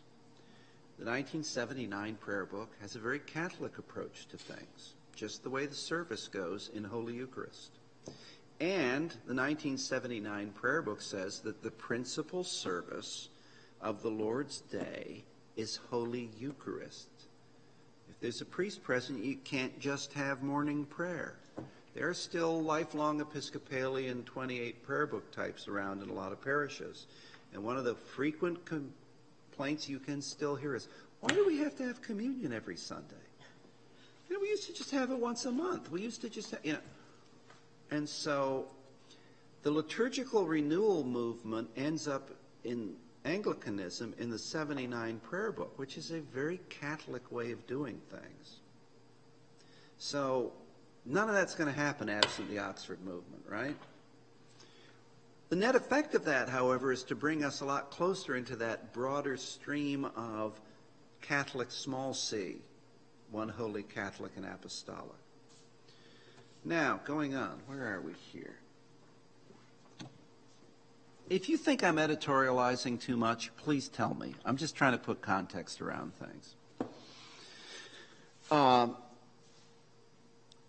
We get, as a subsidiary movement here, the Mercersburg movement, centered on a German Reformed seminary in Pennsylvania. It's roughly contemporary to the Oxford movement, reflecting a similar focus on a return to origins and to sacramentalism. Christology and incarnational theology are preeminent. It's ultimately not widely influential, but the historical writings of Philip Schaff will become so. Now, Schaff comes out of the Mercerburg movement, but if you look at his history of the church or his history of the creeds, he tends to take a rather anti-Roman Catholic position on most things. And so his basic argument is that the Roman Catholic Church is off on a tangent. And he tends to be pretty partisan about that. So he's a useful resource on the history of the creeds. On the history of the church in general, it's just a very partisan position. Between all these different streams, though, we end up with what we call Anglo-Catholicism. That embodies Romanticism as a cultural movement, a revival of philosophic idealism, I'll come back to that, and the English Catholic movement, all as cultural forces. What do I mean by idealism, capital I? Well, actually, next Thursday, when we start our Thinking Theologically course, we're going to talk about that, but it is how you look at reality. And so the simplest illustration would be what I would call universals. Plato calls them ideas. And so he puts them in a third realm that's not material and that's not just spiritual, but they're real. In fact, they're the most real things there are. And so an example of a universal would be, I don't know, a triangle. And no matter how I draw a triangle, if I got up and drew one now, no matter how careful I would try to do it with a straight edge and everything, it wouldn't be a perfect triangle. But it'd still be a triangle. And even if I went like this and didn't quite put it together, it'd still be a triangle. And if it was red or black or green, it wouldn't matter. It's a triangle. If it was isosceles or scalene, it wouldn't matter. It'd still be a triangle, we'd say. It's three. So that would be a universal. And Plato would argue that that's a real thing, an idea. Now, without going all down about Platonic and Aristotelian philosophy, idealism gets revived in the church as part of this movement because people are saying, in sacramental theology in particular, they're arguing about the body and the blood. Because classically, Thomas Aquinas, coming out of Aristotelianism originally, would say that the substance of the bread becomes Jesus' body. The accidents remain bread. You know, looks like bread, smells like bread, tastes like bread, or fish food, or whatever. But it's really Jesus' body. Substance and accidents, actuality and potentiality. Again, this is a long philosophical argument. In the course of the Catholic revival, though, idealism becomes important again. And so that kind of scholastic philosophy saying something's really happening here, and it's in a third realm that we can't directly measure in a material sense, is what's happening. That's going to have a big effect throughout the 19th and early 20th century. So these cultural forces are coming back together upon a moribund Episcopal Church in the 19th century. Moribund in the sense that there are few or no Episcopal visitations. The bishop doesn't show up. The clergy tend to be lax. It's a preferment, just a way of life. Lay indifference. A lot of rationalism, capital R here being the idea that reason defines everything and that what cannot be defined with reference to reason isn't real as a philosophical movement. A lot of that around still. We get signs of revival found in areas where Anglicanism was never established or favored, which is why you get the Oxford movement in Wisconsin in the 1840s, right? Evangelical revival and zeal are embodied in Blessed Philander Chase, Alexander Fitz Griswold, and so they're more pietistic. They're preaching Jesus, but it's a higher church than Methodism. Things are done right, You're not preaching outdoors. You're preaching in a church building. Blessed John Henry Hobart is a high churchman who becomes the Bishop of New York. Focuses on, now high churchman in the Old English sense. We're not talking about ritual here. Remember, when we're talking high church, it's the view of the church as a holy mystery, not just whether we have bells and smoke. So he's a high churchman who becomes the Bishop of New York and focuses on the church as a holy mystery. And the General Seminary is founded in New York City in 1817 and becomes the seedbed for a high view of the church and the sacraments. American publication of tracts for the Times engenders a reaction, and we get party identification ensuing the same way as in England. The General Seminary publishes additional tractarian works and commissions 4 students to serve on the frontier under the first missionary bishop. And so we get Nashotah House, a semi-monastic center for study, worship, and evangelism. We get the Seabury Divinity School founded in Minnesota. We get the Western Theological Seminary in Evanston, Illinois, Those are going to merge into Seabury Western in the 60s, and now they're essentially closed. Seabury has merged with Bexley Hall in Columbus, Ohio, and they're essentially a Lutheran institution now. Used to be out of Rochester, New York, Bexley Hall. But again, we're kind of near ground zero of Anglo-Catholicism in the United States, so we kind of take it as normal background noise, and it's not. When I served in the Diocese of Mississippi, there are 79 parishes. There's one that's Anglo-Catholic. And now the cathedral sometimes looks a little Anglo-Catholic because it has good music and some smoke occasionally. But that's about doing things, right and serving the right wine. The theology is not particularly high. There are plenty of churches that have a high liturgy, but their theology is not high. A truly Anglo-Catholic church would combine a high view of the church with a high liturgy. And that's a minority. It used to be pretty common in the Diocese of Fond du Lac, and now it's a minority in the Diocese of Fond du Lac. Certainly the view of the church is pretty high, but the liturgy is not in most places. And, people think of Grace Church as high. Their place is a lot higher than Grace Church, trust me. And, we're kind of high broad or something, broad high or something like that, So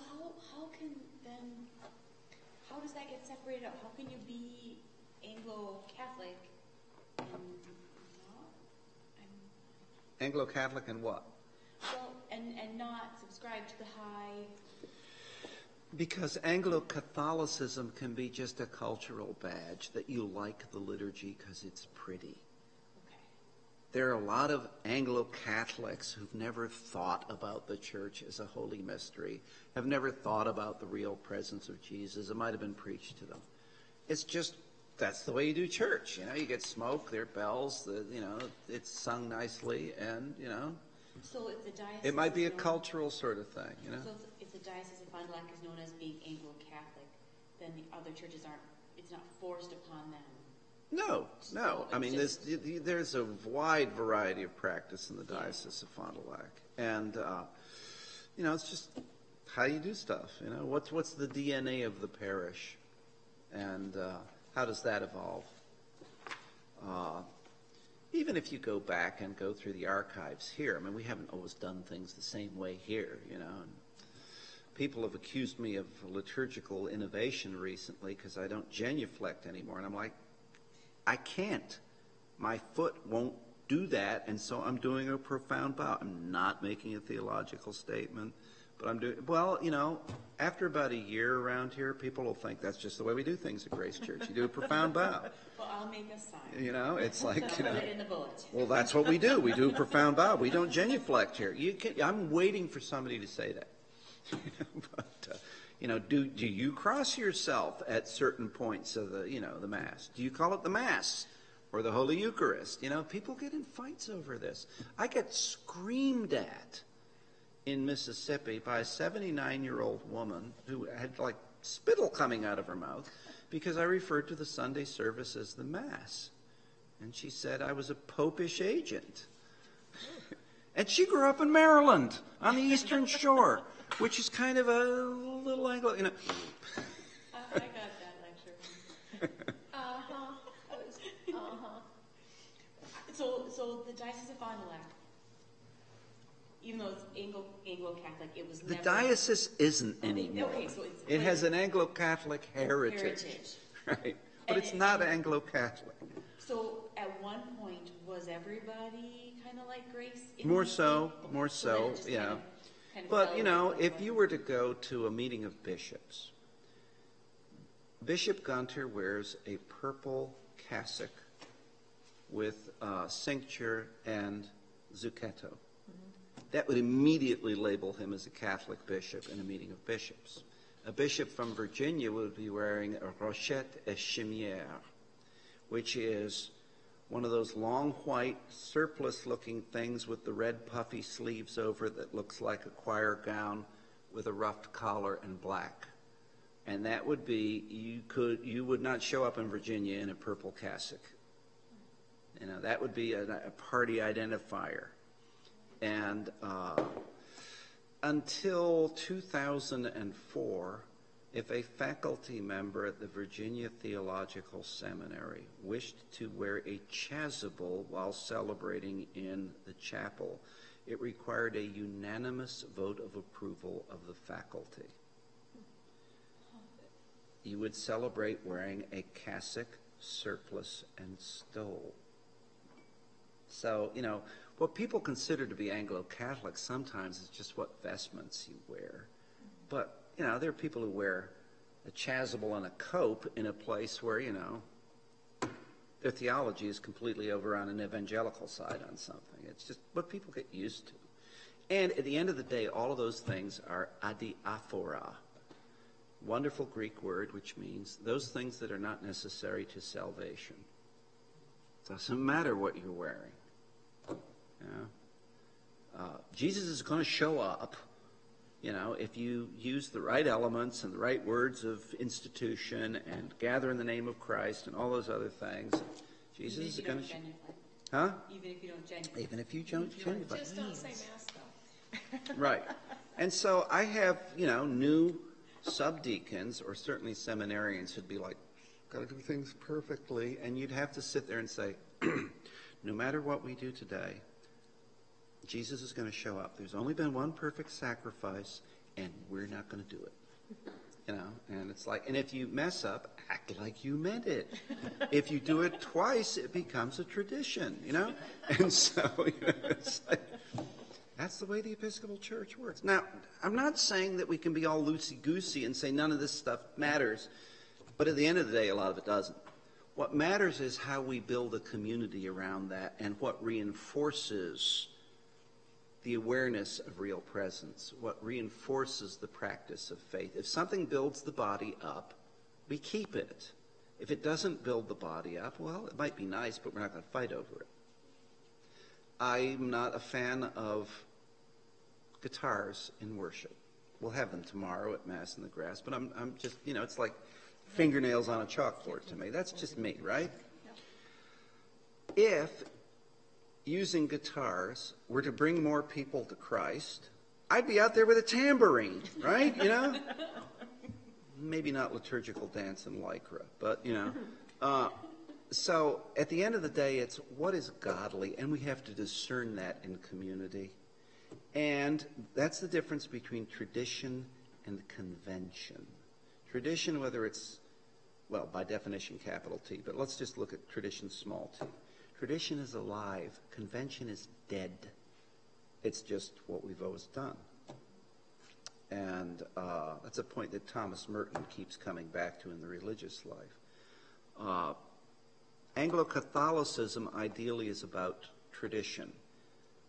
The way it's practiced in many places is looking a little bit more like convention sometimes. So, where are we? We're at the bottom of 19, and we're going to turn over to our last text slide and continue talking about ritualism, Anglo-Catholicism, planted by the missionary efforts of Kemper and James Lloyd Breck, centered on the Shota House, following an early revival of ritualism by William Augustus Muhlenberg, the Flushing Institute, Long Island, 1827. Muhlenberg is the rector of the Church of the Holy Communion in New York, where Breck is his seminarian. Ritualism is embodied as the liturgical movement. Muhlenberg also pioneers the social gospel, that this is about justice and feeding people and empowering them and, you know, all those things. Post-1830s, there is a decline in American prejudice against the Englishness of the Episcopal Church. That will remain in large parts of the country, but there's a decline.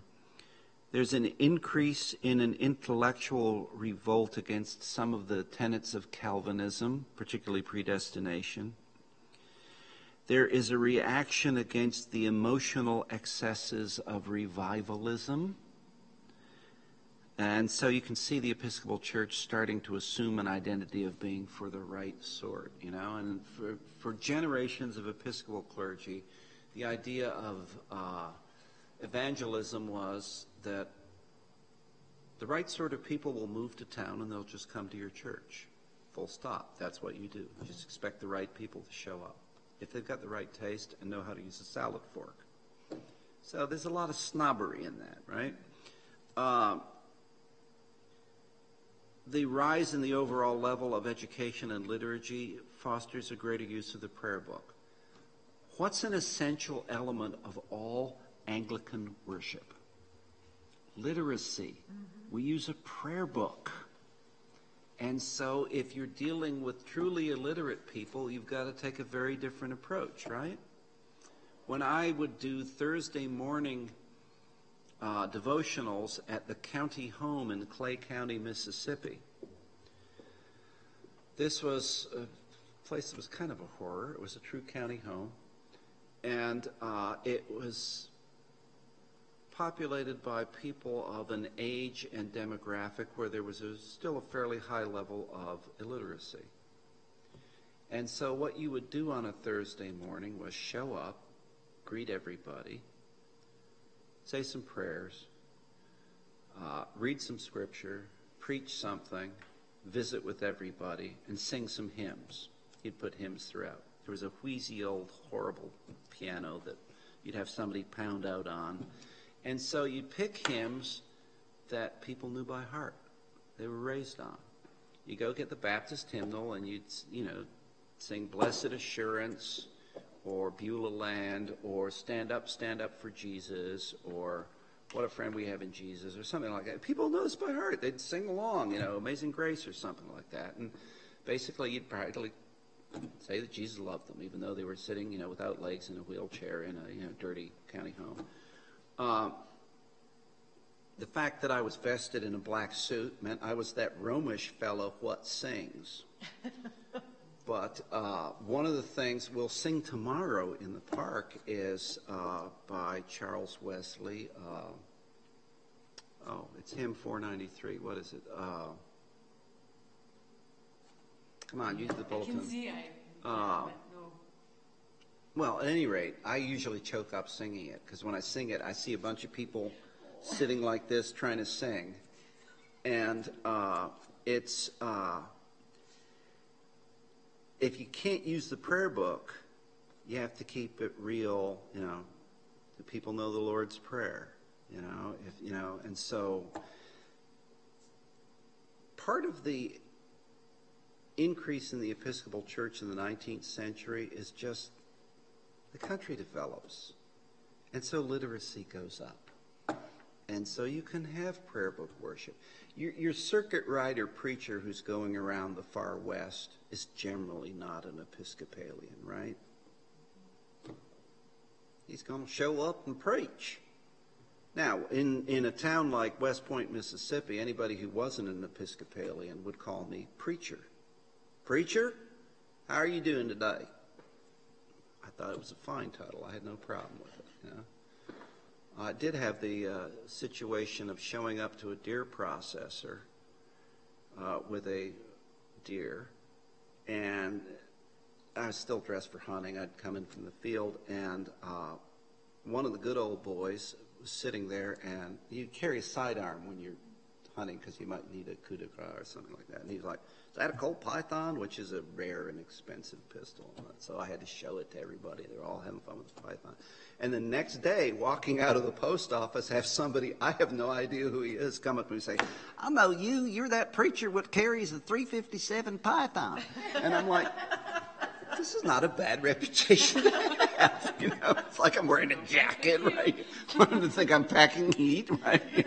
But you're that preacher. All right. So here's where we end up. Back to your point, Nikki. The Episcopal Church comes to be identified with the educated and privileged classes. Catholic controversies in the Oxford heresy become party identifiers, but ritualists are the most active in domestic mission. They're the ones who are getting out there and planting churches, which is why there is any Anglo-Catholic movement outside of Wisconsin and parts of New York City. The folks who are saying this is the Oxford heresy aren't planting any churches. They're just comfortable with what they're doing and being amongst privileged classes. Where churches get planted, it's not going to be the privileged classes, which is why, as I say, coming to Wisconsin, I had to figure out there were blue-collar Episcopalians. But Philadelphia or New York, I'd never seen a blue-collar Episcopalian. What's that? Right? Now, that's to my shame back there, but I'm not saying it's, good or bad or indifferent that they're, but it's like these become, the reason there's an Anglo-Catholic movement at all is because they get out and plant churches, which takes us to our last slide, and Michelle's just in time for our last slide, and she's going to finish us with the chorus of the song. And our last slide is the Fond du Lac Circus. And it was called that in the Episcopal Church newspaper. This is the 8th of November, 1900. And I don't know who all of these folks are, but I'll try to go through some of them. You've got Grafton sitting in the center, and you've got his suffragan bishop sitting to his left. Bishop Weller is being consecrated suffragan. Or he might be to the right. I might have that wrong, but he's one of those guys in the front. The fellow on the far left of the picture is the bishop of the Polish Catholic Church out of Boston, or not Boston, Chicago. So this is one of the old Catholic churches. The others in the background are bishops of Chicago and Nebraska and Indiana and somewhere else. But again, part of the Beretta Belt. The group on the far right, the big fellow, is Deacon, Lord Archbishop of the Aleuts and North America under the Holy Synod and the Tsar, his chaplain, and some assistant. Deacon participated in the consecration of Bishop Weller. How do you spell that? How did I know that? It's part of our history. No, how do you spell Tikon? Oh, Tikhon. And Deacon, after the Russian Revolution, went back to Russia in 1918, or in the midst of the revolution. Tsar Peter the Great had abolished the Patriarchy of Moscow in the 17th century and established the Holy Synod as a Department of State. When the Tsar's government fell, a patriarchy was reestablished by the Russian Church, and Tikhon was made Patriarch of Russia. He was murdered by the Bolsheviks in 1925. He's been declared a saint of the Russian Orthodox Church. This cope he's wearing in the photo was given as a present to Grafton. Now, as you can tell, Grafton's a lot shorter than Tikhon. And so this cope, which still exists, if you go down to like the first panel up from the bottom, that's how long it would be. And it was kept at the Sisterhood of the Holy Nativity House in Fond du Lac. And in 2012, Bishop Jacobus gave it to the Metropolitan of Volokhomansk, Hilarion Alfiev, who came to Neshota House. And there was a big, sort of thing, and at the Neshota House, everybody was kind of like, oh, this is kind of cool, And Metropolitan Hilarion's face lit up like a kid on Christmas morning. And the next day, it was front page in Moscow. That would be a second order relic of a primary saint that came back to Russia now. This photo was found under the floorboards of Tikhon's hut in the Gulag when he died.